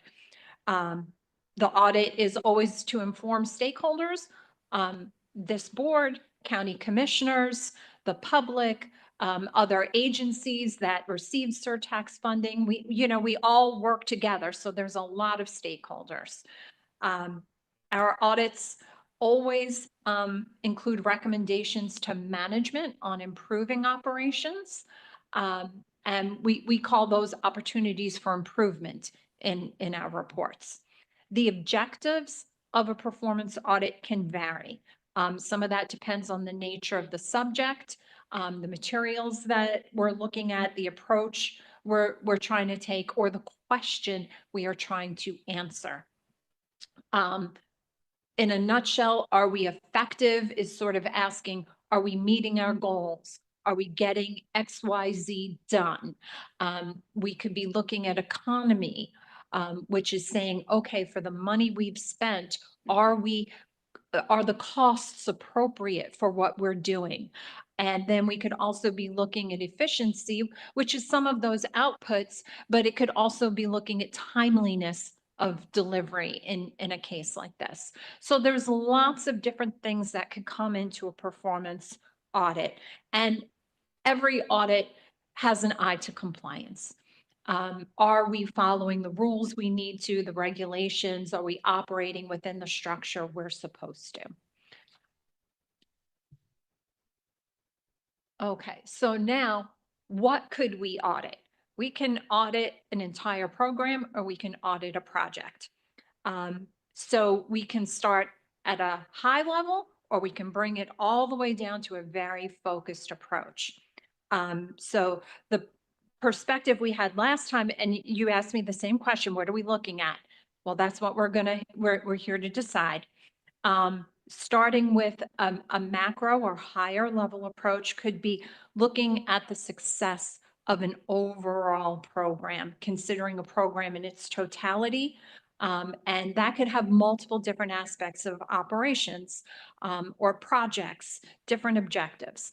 In this case, we're talking about the Surtax funding overall. A lot of the slides Gretchen provided to you today are somewhat performance in nature. And so if we did a higher level audit, it would be even doing a further dive, different analyses, but somewhat similar to some of that information. Where's the money going?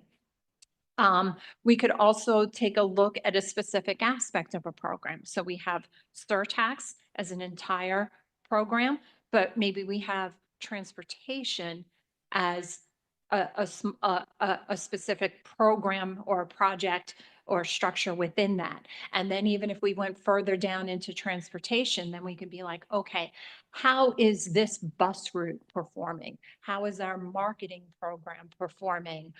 What's revenue? So again, we can start big, filter down smaller and smaller.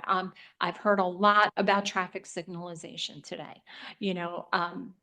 We can take a look at that, and actually years ago, I did a performance audit of traffic engineering. Very interesting. That was back when we were first installing fiber optics.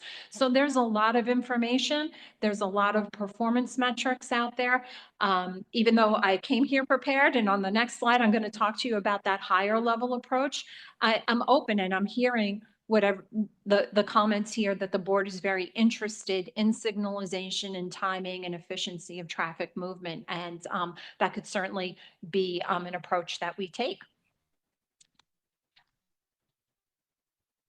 So I do want to just start with building on the initial recommendation that we presented at the last meeting. And we do have the recommendation of doing a first 5 years of the Surtax program implementation.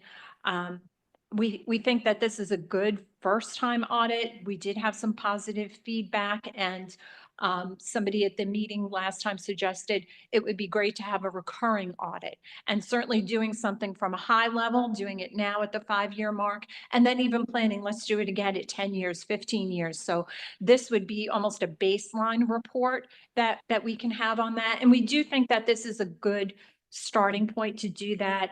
And some of the things that could be considered is the program being delivered consistent with the ballot initiatives? We can look at the 30-year plan. What has been spent and where?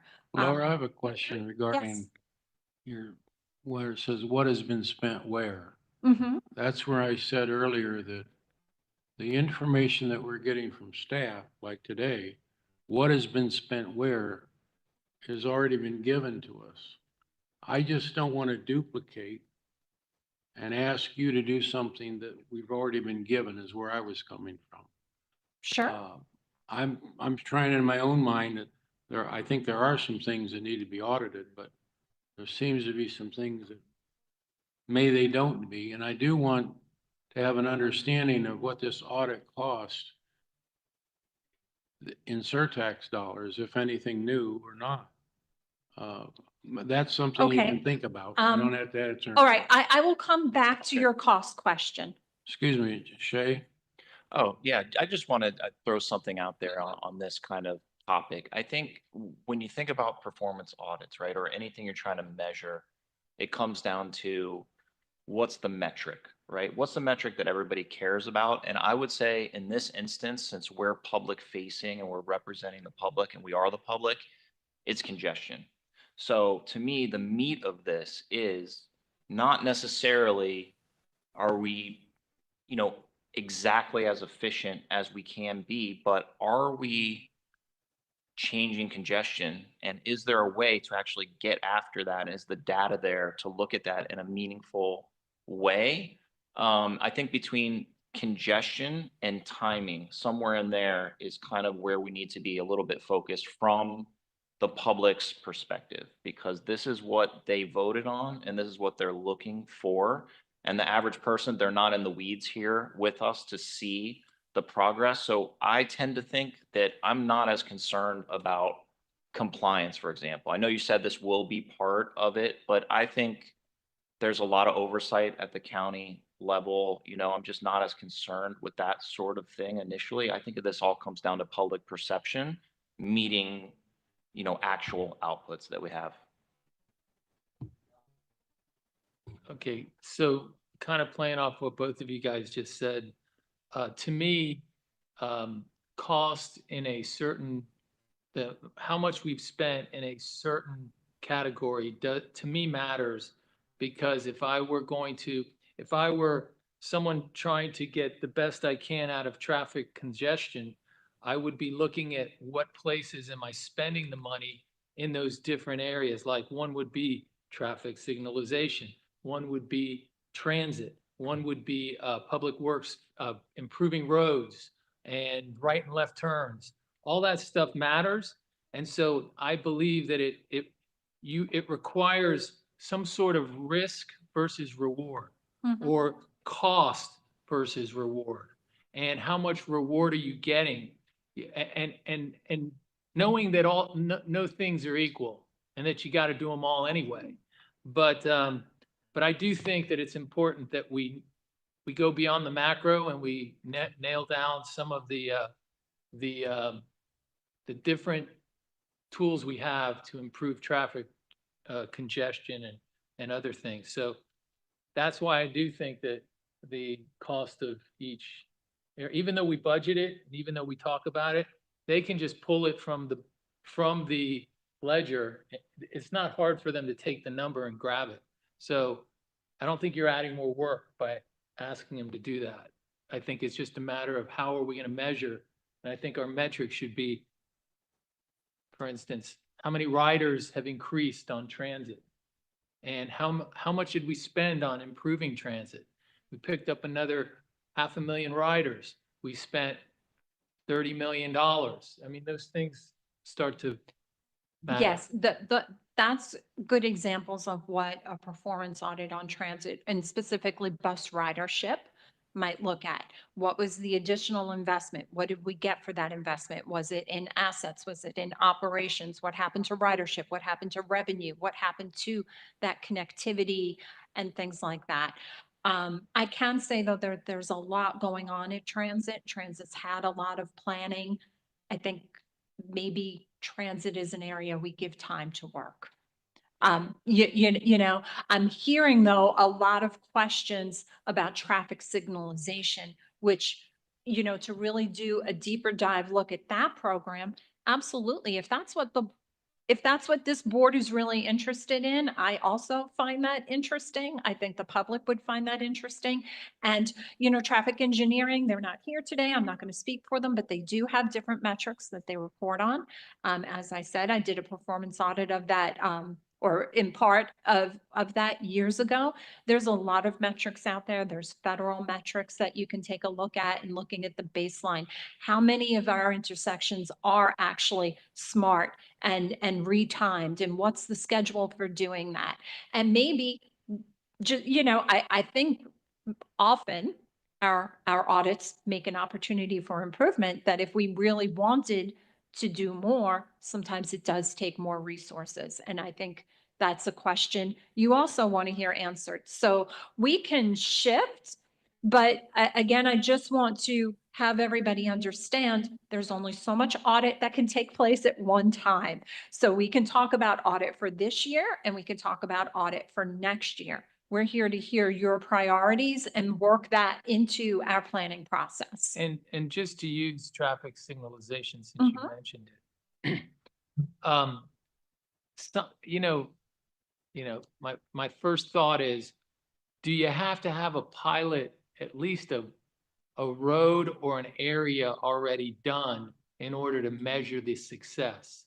It's hard to measure it if we don't have a prolific program somewhere in the county. Or, Right. So I'm not saying we should audit right away. It may be just, the motivation of doing an area or waiting for an area to be done and then audit it. And then you may find, wow, this works so good, we got to go do it some other places, or fill up the whole county with it. Who knows? But, and then again, maybe because you're the audit expert, so maybe there's a way to do it, to analyze it. I don't want to speak for other agencies, but I assume in a planning process, just like everybody approaches things, there's what's the need, where are the traffic signals that we have opportunities, where's the bottleneck? Then then we have to get that designed, and then we have to get it installed. And then we have to say, okay, we measured it before, and this is why we said do this intersection. And, I don't know, it took X amount of time to get through that now we measure it afterwards, and that could be, you could do a performance audit of one intersection. I think what I'm hearing, though, is you want to hear what's going on countywide with more of these intersections, maybe understanding traffic engineering's process on that, but also taking a look at some of those performance metrics and those timings, and maybe the concept of signalization and travel time on a broader level. That's certainly something that's certainly an audit that can be done. And, we're here to get your feedback. If that's consensus, we don't have to keep going, but, I'll continue to present what we came up with for an initial plan, and then maybe we can get some guidance from you on what would be your priority. Well, and I don't think the board here is looking to just audit traffic signalization. I think we're looking to see how this program is doing. And I think that some of the money that's already been spent on some of these programs can easily be measured with some sort of metric. The only reason I'm bringing up I don't know if traffic signalization should be audited immediately. It might be, you were talking about Sunrise Boulevard. There's some other streets that are going to have it in the near future, and that may be when the right time is to audit it. Yes. I'm only talking about, I think you do have to narrow down the cost versus reward, and then get some sort of metric, whether that's the buses or whatever. I'm not saying this audit should just be focused on traffic signalization. That's why and let me continue with my slides, and then we'll come to these issues. So our recommendation was looking at the first 5 years of the program, at looking at where it was, how it's been delivered by ballot initiatives. And we have ballot focus areas where traffic congestion, roads, bridges, traffic signals, safe sidewalks, buses, special needs, rail, emerging transportation technologies. Those are a lot of concepts. We have information right now that was by division. Maybe we want to, take a look at things by concept. there's projects, location, type, completed in progress. Some of this information you have, but maybe, there's different perspectives that can be provided. And also by nature, operating expenses, assets, roadways, reserves, administration. Again, some information received today, but what we were saying is a five-year approach right now gives a checkpoint, and it could be very interesting for this board 5 years from now to have that same kind of repeated audit as a first audit example. Yes. So, Sorry. Mr. Chair, thank you. I know I stepped out for a second, but I think if we're measuring performance, it should be based on our goals, our established goals. And I think when we're looking at creating connectivity, improving transit services, managing traffic systems, I say work with the goals, and then you can develop different timelines and priorities that we want to measure based on what projects are unfolding at this time. But I think that our performance guidelines should be rooted in our overarching goals. Yes. And actually, I'm just going to move on to the next slide, because following on that, by taking this first kind of broader look, it may help identify areas where maybe there is a concern or there is an opportunity for improvement. And maybe that's what the audit for the next year would be. Whether we say now that's signalization, or maybe this first look points in a different direction. We all need to be open to that, and kind of what the purpose of a first look really might be. And so that's why we thought that the larger, wider approach was good for a first performance audit. And I'm yes, sorry. absolutely. I'm going to jump in here, everyone. Please. Things are coming. So to me, the broader approach is good, but maybe, did you speak to goals? You could take, say, there are 5 or 6 goals, whether that's, and I'll just use traffic signalization as one of those. And maybe in the early stages, you could survey our customers. You could say, do you think that today you're getting through the signal? Do you like it, or do you not? Is signalization working, or isn't it? Or if it's something that, like, in addition to ridership, we should be surveying our customers on the bus and asking that as part of the audit. Is there a way to do that where you can survey the customer and say, how do you feel about the new vehicles that we're using? Did you ride before? Are you a new rider? All those things. I think sometimes it's better to talk to the customer than it is to just take some numbers and matrix them, right? Do you do that in your audits? Yes, we have done things like that. We also do a lot of observations. I believe on our community shuttle audit, we actually rode the shuttles for a couple of days to see and count how many people were coming on and off. What were the issues? We went out and looked at different locations and was like, how's the signage?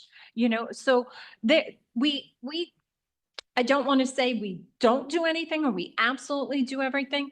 When we start looking at this and developing our audit plan, we are open to all types of data gathering methods. I know we're here to build an agenda for you, but this is an example.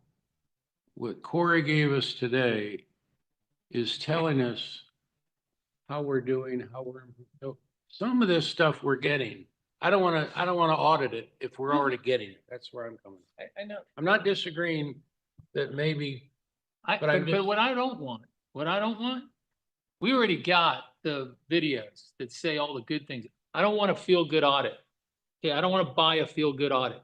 I want to buy an audit that tells us the truth and where are our weaknesses and where are our strengths. Just on that note, Gretchen sent us a couple examples of your audits, and I thought that they were really helpful. So I don't know if you had a chance to look at them, but with all of those recommendations, like I would expect to see something like that for us. Before I forget, one audit I'd like to see, and it relates to how we doing.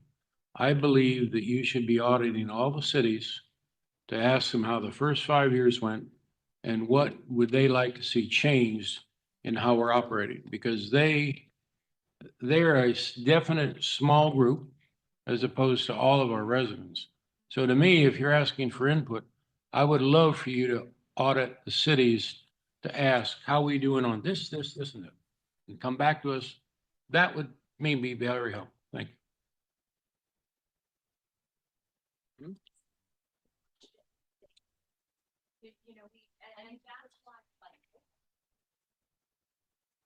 Okay, sorry.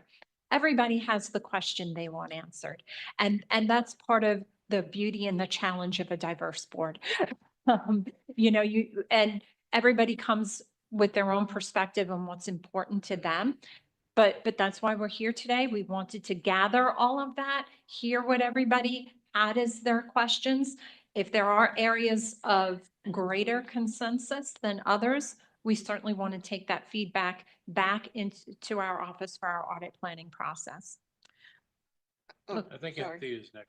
Sorry, I'm trying to recognize people, That's sorry. all right.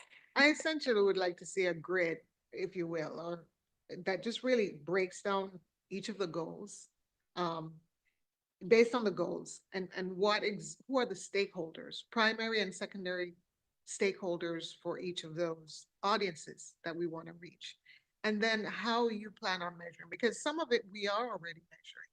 And we can see those areas, whether it's under managed traffic systems. If we're measuring it already and which department is doing that, then it's fine to indicate that.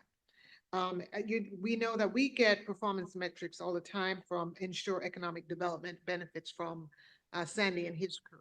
So we know those pieces we're getting those performance metrics. I think what the group is trying to find out is, where are the gaps? What are the things that we're not measuring? Which stakeholders are we not hearing from? Right? So I think that when you create that grid with the 5 goals that's our mission, is to satisfy these 5 goals. And you can indicate who the primary and secondary stakeholders are, whether it's a city or it's just residents, or it's just, just being responsible in terms of our stewardship of the dollars, which speaks to the entire Broward County residents. Then we can figure out what it is that we want to measure. I think that's a good foundation to start with. Great suggestion. And many times we do start performance audits on what agencies or entities are already reporting. There's also typically some validation of that data going on, but there's also a look at, is there a broader or more nationwide standardized metric? Is there maybe another way to take a look at that information?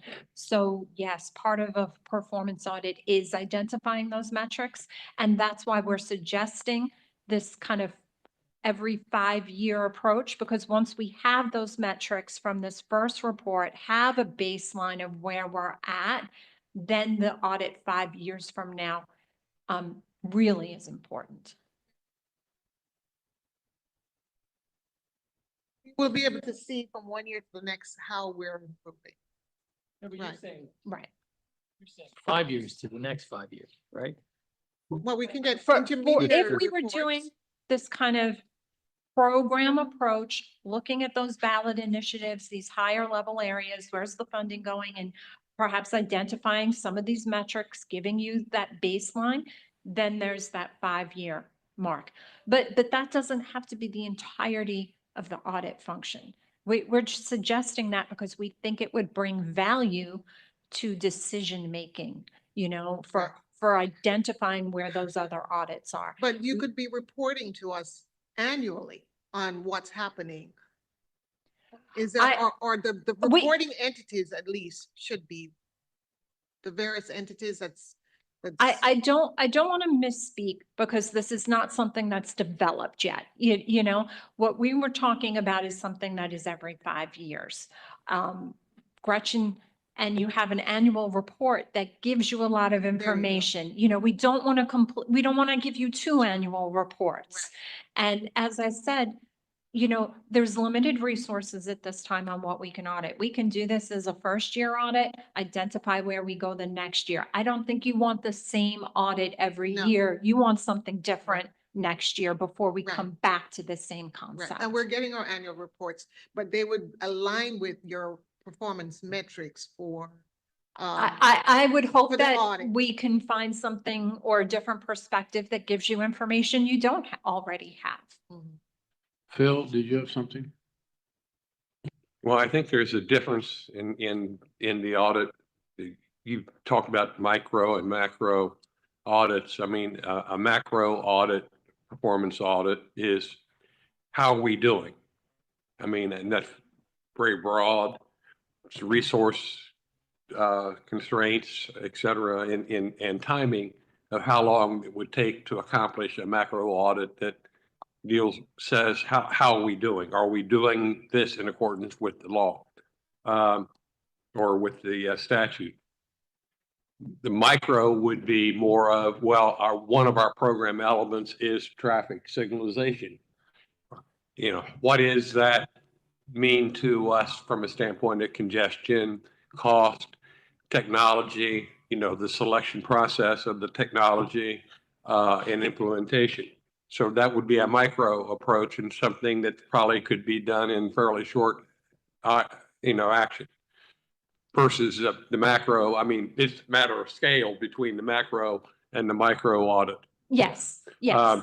Or, you know, and Ray, you're one of them, but we've had some citizen inquiry, very few citizen inquiries of us at our board meetings as to, you know, what are you doing and are you maintaining the statutes, et cetera. And I think many of those was about the question of, are we maintaining a maintenance of effort in the existing funding? Have we surplus, you know, the That is typical a question you know, I'm curious about. for a ballot issue that calls for gambling and is that being spent on schools? I mean, but the micro question is, has the county maintained in the process of funding a maintenance of effort? Are they still spending the amount of money that they had going into transit, as an example, versus what we're actually spending now? And did that just surplus? Did the surtax merely just replace other general fund revenues versus really expanding the program? So That might be a question, but I would recommend that for the larger approach so that we look at that for each aspect rather than just hyper focusing on one. Not that couldn't necessarily be a question, and I'm just going to stay with traffic, you know, synchronization as an example. That could be a question in that, but I think that's a question maybe on a broader level. I go ahead. I would like to ask some more specific detailed items of scope I would like to see possibly. Kind of make like a wish list. I'll just kind of go for it. That's our next slide, other suggestions. So There's a big, there we go. there's a big push in Broward County for safe streets. There's a lot going on now with federal funding at the municipal level. I would like to see an audit of the killed and serious injury network regarding all pedestrian and bicycle fatalities as well as vehicle fatalities. I would like, I don't know if the Broward County Commission has adopted a Vision Zero thing. Yeah, I don't think so. But regardless, it's one of the words in the ballot language was the word safe. And it is a word that we should take seriously. It is a very measurable metric. And I would like to see you guys' office present recommendations to the Surtax board, possibly to the county commission, to engineering, and to help us get to that goal of zero. Hoboken's done it. Jersey City's done it. So I got a few more. So that's one. I would like to see an audit kind of BCT, but it's a little confusing because of my understanding, they're under the COA, like a comprehensive operational analysis. So I don't know what level of detail we want to open that in until that comes out. I'd like to know when that COA is going to be complete. I know Corey's not here. soon? Yet that is something that from my understanding, and again, I don't want to misspeak for any agencies out here, so somebody please stop and correct me, but they were really looking at the systems and making recommendations to the systems. Usually remeasurement is part of that process. So again, that could be something that our office could look at, but that may be something that information will come to you from another avenue. Okay. This is really drilling down now at this point, but I would like to see an audit too on the BCT's IT department, their app status. I think the app is unsatisfactory, especially when you're running routes with 30-minute headways. Knowing where your bus is critical to using a 30-minute headway system. Otherwise, someone has to stand on the bus stop for 30 minutes or et cetera. Excellent. I think that's really actually hurting ridership. The uptime is subpar. I use the app quite frequently. It doesn't have 100% uptime. I got a few more. I'll keep going. So I would like to see an audit of return on investment of surtax dollars spent. This is kind of complex. Surtax dollars spent in future tax revenues. So in the case of widening a road, you're looking at a future tax liability. But in the case of like rebuilding a main street and maybe making like a multimodal corridor on something like Las Olas Boulevard for Fort Lauderdale, you would actually be looking at increasing the adjacent property tax values. So the surtax dollars would be able to generate additional property taxes for the cities versus where road widening doesn't really have a net effect on adjacent land values. Does that kind of make sense? I hear you. We're getting it. Yeah, so I would like to understand when we're using our surtax dollars, are we generating future money for the cities? Or are we potentially increasing future debt for the cities? I think what that actually ends up doing is it creates walkable spaces where we are increasing adjacent land values, and hence our cities will be more prosperous, and there's a bunch of other benefits. The last one, I don't know if this exists or not, and it could exist. I would like to see some type of, I know FDOT has it, but it's like a price list catalog. On FDOT keeps it what like a lane mile cost or 2 lane mile cost for like an urban or undivided. I would like to understand like a standardized costing structure of traffic circles, speed bumps, stuff like that municipals can pull from, and it kind of can help them like a shopping list in a sense that these are audited. I know audit is kind of a weird word for it. FDOT does have a lot of really good materials, but I understand what you're talking about, that some semi-standardized estimated costs to help for planning. Yeah, exactly. I would like to see something like that, that the municipalities are kind of limited in their resources. Maybe we can lend them, maybe it's the audit says, hey, this is something we need to invest in as a surtax and develop for them. And Mr. Coolman had the ultimate suggestions asking the municipalities. I think that's so important. So that's all I have to say. Okay, thank you. We're getting all these ideas down. And these are great suggestions. You're going to help us do our whole 5-year. I think Alan's next. Okay, so just listening to this, it sounds to me like, first of all, this is our first shot at it as a board. We're spending, was that $2.5 billion for 5 years, first 5 years or something? What is that $2.5 billion bucks? The $2.5 billion is related to leverage over 30 years. So how much are we going to spend in 5 years, you think?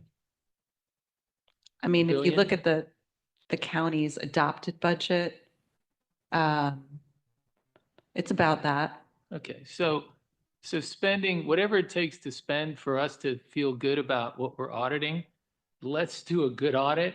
It can be comprehensive. It can take I don't think it has to happen overnight. And I think we should develop it and do a little more surgical, like the body is the comprehensive, the big macro. Well, I want to know how my elbow feels or whatever, and I think that if you're going into something that's already in operation, it'll probably be more complex. If you go to traffic signalization, you might say, as of today, no projects have commenced. And that's where we are, right? And so, but I think we should touch all of our goals, and I think we should touch what was on the ballot, including the safe streets and including bike paths or whatever it was that was on there. And then we know where we are, and some categories will develop as time goes. So the next 5 years, we might modify it to, but I think we need to be, if it's something you haven't touched too much, well, then maybe you're talking to your customer. If it's something that is in operation, then you're using Matrix and you're sitting on buses like you do. But I think we need to really make sure, and then I would hope that maybe on this, as you're developing the concept of this audit, you come back to us again and we look at what the program's going to be before we even dive into it. I mean, can we meet again and understand what you're going to be chasing based on the feedback you got from us today? Yes, we can provide, we can circle back with you. We're going to take all of this feedback and have our own planning session within our office and hopefully present a product, give you some more information on an approach that we think is reasonable. Let me just add though, the audit process is always fluid. You know, we start with a plan, we start with how we're going to approach, but sometimes we identify something that is a problem and we veer a little bit, or we realize, hey, we can't give you the information on this area. And that is actually the opportunity for improvement. This is an area we have to expand on. So I just want to manage some of those expectations on what that product is going to look like. And we can deliver the type of audit that we're talking about within our own within our own office's resources. This board funds a position within our office. It's not specifically one person, but it's the efforts of an audit, which includes oversight by, the supervisor, the managers, the county auditor. There's a lot that goes into that, but we would hope to be able to deliver a product to you this fiscal year. And again, that might identify where we go in the next audit and all of that. We don't want to bite off so much that it takes us 2 years to even give you something. So please understand, this is a continuous process. We're talking about a first step here. I think we have Erdal, we have Phil, we have Anthea. Just to clarify, are we your client? Is this board your client for this particular audit? And the reason I'm saying that is I know in the past there have been processes where the Board of County Commissioner needs to sign off on your work program. Certainly any product that's produced as part of the audit will be attributable to this board, and this board will then expect to see that audit and then take actions to make any corrections, et cetera, going forward. But now, is that separate and distinct from your normal reporting process to the Board of County Commissioners? Okay, so our normal reporting process is to conduct our audit and then have management respond to our audit. And management right now would be Gretchen responding to our, and she would take that to you, the board, to say, what is management's response? And then with that, we would present our audit report to the board. It will always be on the board's agenda, no matter what. And we will also come here and present it to you. The commission, Board of County Commissioners. All our audit reports do go to the Board of County Commissioners. We report directly to them. And therefore, Gretchen, who would bring it back to this board, would go through the management's response and then get that to us, and that goes to the county. Erdal, are you I next? think though maybe, and certainly please chime in, but as Kathy said, we complete our report, we do present it to the Board of County Commissioners. Our client though is always the people of Broward County, this board, taxpayers, other entities, so once we have that audit, we can certainly come back here, do a full presentation on that audit. Whether that results in this board doing letters of recommendation, maybe on some of those opportunities, maybe that's more of the authority or appropriate action and follow-up for this board.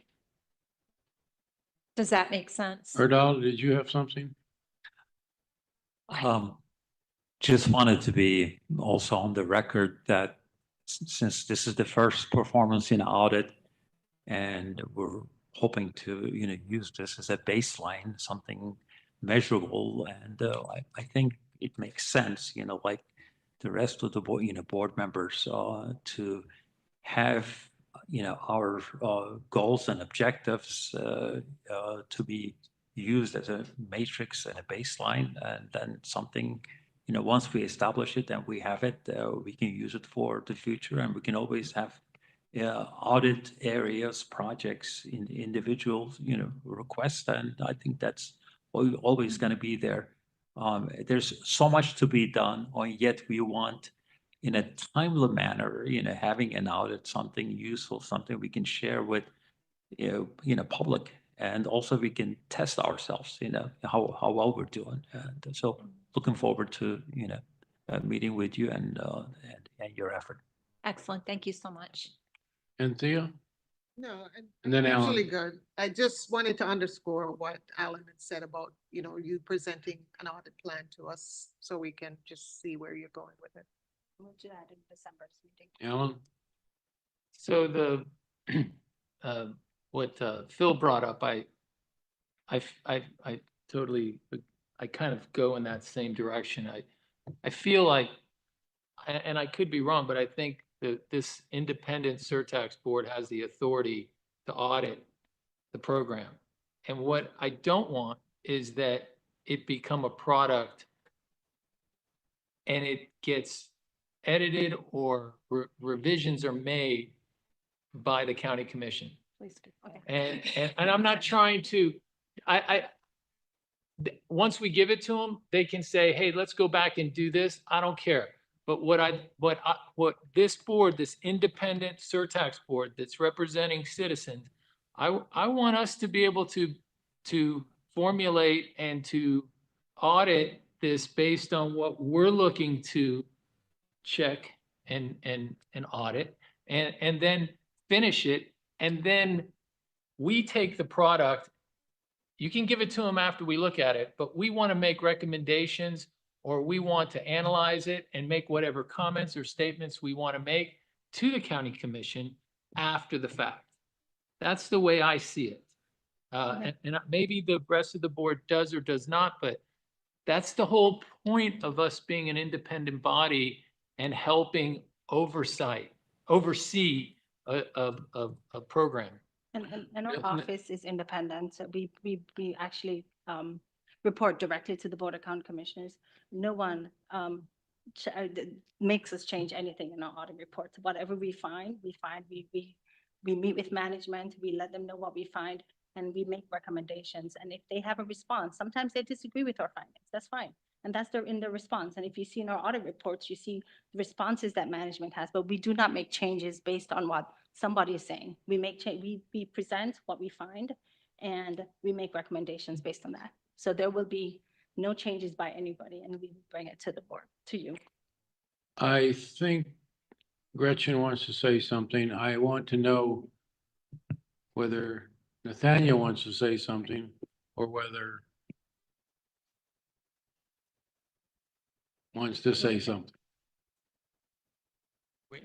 So, well, I'm sorry, if I could add, just for clarity purposes, when the auditor does their reports, when it goes to the board, it goes as a notice to file the audit report. So it's not a change. Now, the board can discuss it. They can decide to take action based on the information in the report, but the report is the report, and it's just filed with them.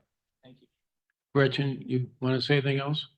I just wanted to remind the board that in the ordinance, so section 31-75, Article 5, there is a subsection K, if I recall correctly, that specifically addresses the independent Transportation Surtax Oversight Board's ability to audit. And the audit is done through the Office of the County Auditor. That's the way that it's drafted. That's the expectation, that you are a client, but we've never done this before. So we're all going to be kind of finding our way through this as from a procedural standpoint. So, you know, as far as the conversations and things like that, we're just going to have to figure out how this works because it is a confidential document. And so there, when it's in draft form, it's confidential. So we'll just, you know, Nathaniel and the auditor's office and myself in consultation with all of you will have to kind of figure out how this is going to Hey, Nathaniel, negotiate would it. you like to say something? Sure, and just to sort of flesh out in terms of one of the comments from the auditor's office about management response, since you've talked about things that involve potentially public works, involves Broward County Transit, involves the transportation department more generally. They're going to wind up getting management responses from a variety of different places because map administration is not equipped to answer a question about traffic signalization because it's not the project manager for those kinds of things. And again, in terms of what this board's role is when the final audit report is issued, it is issued to the Board of County Commissioners. Obviously, this board is going to be given the final audit report for it to make its own recommendations through the chair in terms of a letter that goes to the county commission, that goes to county administration based on what its view of findings that are in the audit report as well. So I just wanted to sort of speak from a 10,000-foot view on that issue. Well, first of all, I found this to be very helpful, but I kind of want to phrase it in a way. I see this audit as a report card. Some things are A's, some things are F's. This should be a report card on our first 5 years, how we're doing, what we're doing. And I don't know whether it's going to include recommendations or not, but if this is successful, it's a true report card of where we stand. I think that's an excellent analogy. And that's what I hope comes out of this. Yes. Anybody And else we'll have a anything else? parent-teacher conference. No Fs, no Fs for me, all As, thank you. Everybody in there has got a C or D on their card once in a while. No Fs. Anybody else? Because if not, I'm, No Cs. That was great. it's wonderful. Thank you. Great, thanks. Are we ready to move into non-action items? No? So that, Mr. Chair, just, Before she gets away, what's the next step? they're going to come back All right, on wait a December minute. 11th Okay, December 11th. and tell you the plan for going forward. Okay. So they will be on your December 11th agenda. We're ready to go into chair's report? All right. This I assume is just off the cuff, right? I had mentioned at previous meetings that I thought someone had wanted to have more meetings, and I said, no, I don't think we need more meetings. I think we need more meat in our meetings. And I think the chair's report, the members' report, general counsel's report can add to this discussion that another meeting might have. And so therefore, one of the things I would like to see us consider in the future is more participation at these meetings during the public input by the counties. By the cities. I would like to see the cities hear more. We're going to obviously hear back someday from the audit report, but when a city has an issue, they can certainly take it up with a board member, I think, but to please come here and share with us. So I'd like to see the public participation not only be open to anyone from the public. I would like to see more of the counties feel free to come here, and they can have good or bad things to say, but I think we need to hear from the county. I'm sorry, the cities. I'm looking at the city, I'm calling it the county. So that's one of the things as an example. Maybe we need to talk a little bit more about signalization now. I mean, we've talked enough about it. I know I was trying to be quieted about it, but we need to get down to the heart of that. And I don't understand all the procedures that Phil does, but I think we need to pay some more, and I think we will after this meeting. And if there's anything else that the members have on their mind, I would love to hear it here so that maybe it becomes a future agenda item. But this is a chance to talk amongst ourselves in the public because we can't talk to each other outside of this room. I don't know if Raymond, you're aware of that, but it's very difficult for me, I'll be honest with you, to do that. So please now, if you have anything you'd like to discuss with any of us. Okay, Alan. If lunch is any indication, I am glad you asked them to put more meat on the meeting. Because that lunch was terrific. So keep up with that, man. Keep pushing them to put more meat on the meeting. And I wanted to add something. Thea always has something to say, right? Well, I just really wanted to celebrate Ray being here. You've been just such a pleasure to have today. You've added so much value to this conversation. And so I'm really happy that you're here. I love your perspective.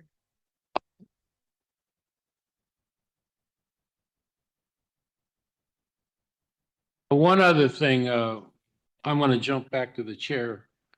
I don't know what it is about this new technology that we have with audio, but we still haven't solved it. We haven't paid. Huh? We haven't paid for it yet?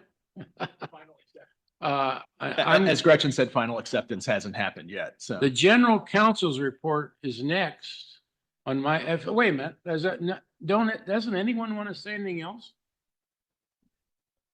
All right, okay, oh wait, Debbie? I'll just add, I think I didn't know about our audit authority before, our ability to get one, and I'm excited about it. So I think we should really push for that in December. Nathaniel? Thank you very much, Mr. Chair. So first of all, I think that your comment in terms of utilizing the non-agenda, the members' comments, the chair's comments to help steer future discussion items on a later agenda is obviously an excellent one. As you indicated, this is the only opportunity that you all have to be able to communicate with each other regarding issues that may be coming before, or you may want to have come before this board at a future meeting. So utilizing this opportunity during non-agenda to talk about things that you want to talk about more in the future is really your only opportunity to do that. Otherwise, I know when I see you, you're always just talking about lunch. That's right. So again, I commend the chair in terms of just bringing that issue up because it's so important that you use this time to help steer the discourse that you're going to have at your future meetings. And what happened today was a perfect example of how that works. A couple of other things from as a general counsel report. And it's great that Kevin Kelleher is here. Another item that is, in terms of leverage that we've been talking about, there is a federal grant that is being finalized right now, and that's going to be going for the county commission, I believe at a December meeting, that deals with improvements to a number of rail crossings in Broward County, where there is, I believe, $19 million in federal funds that are being leveraged through the MPO and other agencies, as well as the county and a number of cities with local match participation. So again, another scenario where a small amount of local dollars, although a outsized portion of county dollars, but a small amount of overall local dollars is being leveraged against a significant amount of federal dollars from our partners. So I just want to bring that as another good thing that's happening. I'll comment on that after you finish. Sure. Okay? Brief discussion of the Third Amendment. The two items that I brought to you, during my first meeting were being able to move through our Cycle 1 projects and also working with the cities, our local partners, to develop a comprehensive Third Amendment to the interlocal agreement, as well as amendments to project funding agreements to simplify the process. That continues to move forward right now. We received comments and feedback from the cities through the BCCMA recently. On some items that had been part of the discussion, not all of them, and we're in the process after meetings with county administration to develop a response to the cities that we are pushing forward with. One thing that I did mention in briefings earlier this week, and obviously I want to put on the record the public meeting, because the program continues to ramp itself up, especially on the capital side of the program, both through public works and especially the significant projects that are happening through Broward County Transportation, from the airport, seaport, convention center connector to negotiations that are happening regarding commuter rail and a variety of other projects that this board has heard about before. The West Copans facility redevelopment, which is at this point looking potentially as much as a mid-nine-figure project. There's a significant amount of legal work that's happening besides the day-to-day that happens in connection with the representation of the Transportation Department as well as MAP administration. And the likelihood is that we will be adding an additional resource, additional attorney to our office sometime in 2025. That has already been before this board previously in terms of legal services being Surtax eligible or Surtax funding eligible. But I wanted to make sure that you're aware that we will be bringing on an additional resource, most likely in early 2025, that's going to help balance out the load and prevent some of the lawyers on my team from hurling themselves out of windows. So. And other than that, I just want to say I thought this was a very productive meeting.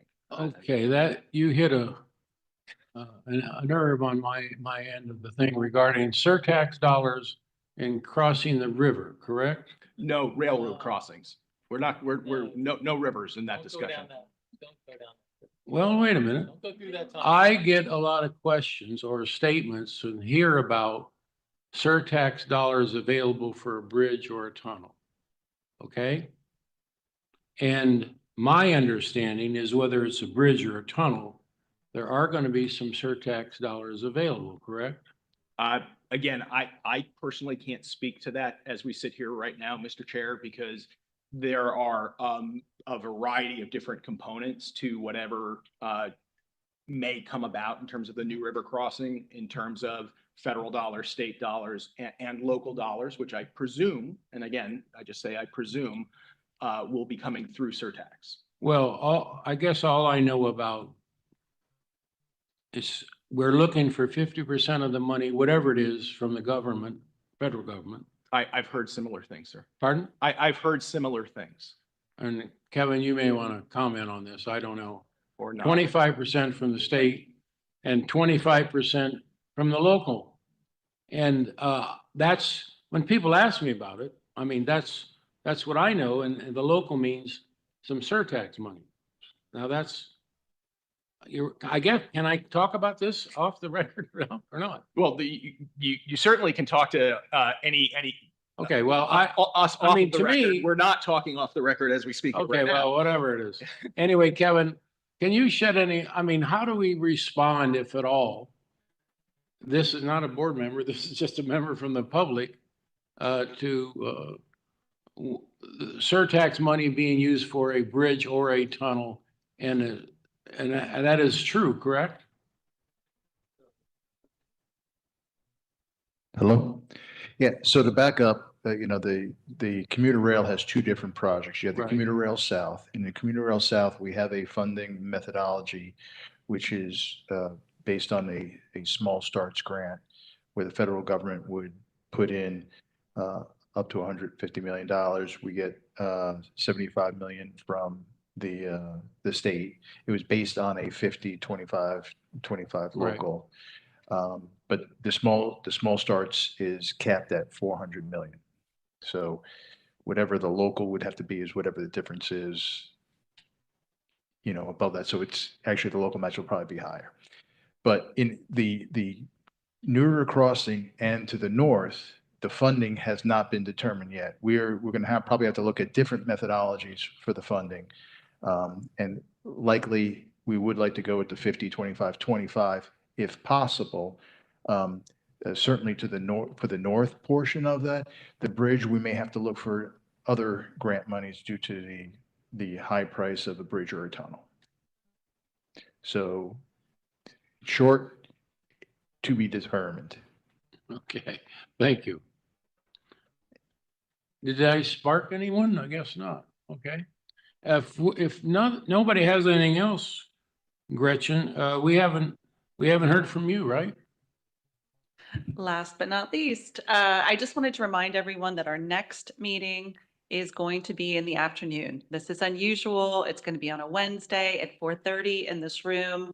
We will be reaching out to all of you to remind you.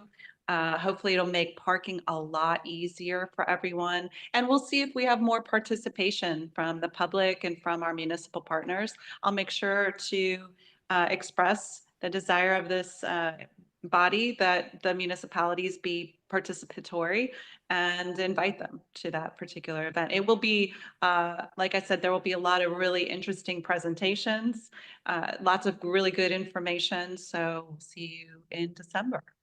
So that's 4 o'clock in this building, 4:30, December 11th, which is a Wednesday in this room. for December 11th? Will you get a memo out to us on all of the meeting dates and the times that we just approved today? Yeah, actually, what we tend to do, if it's all right with you, is that we actually block your calendars. So we'll send you appointments.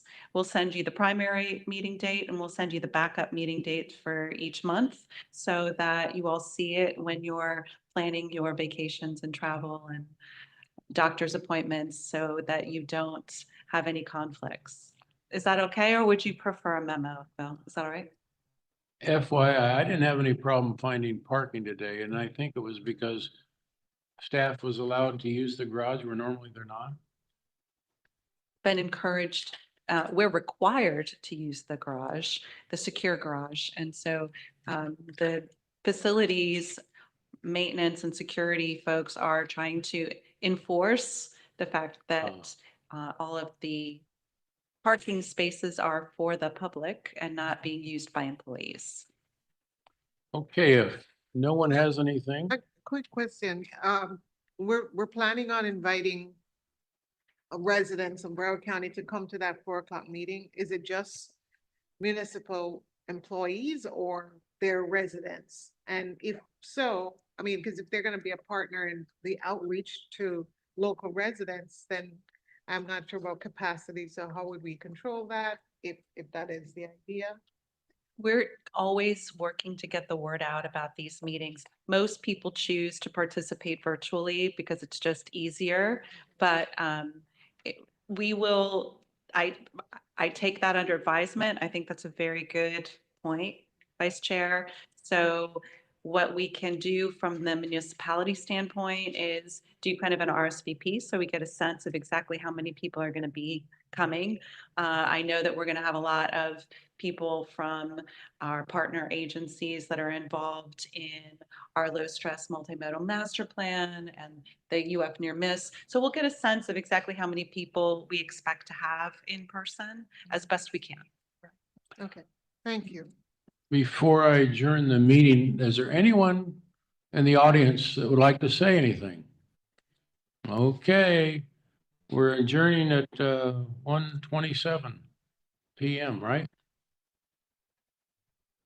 Gretchen? Okay. So I don't need a motion, right? We're just adjourning.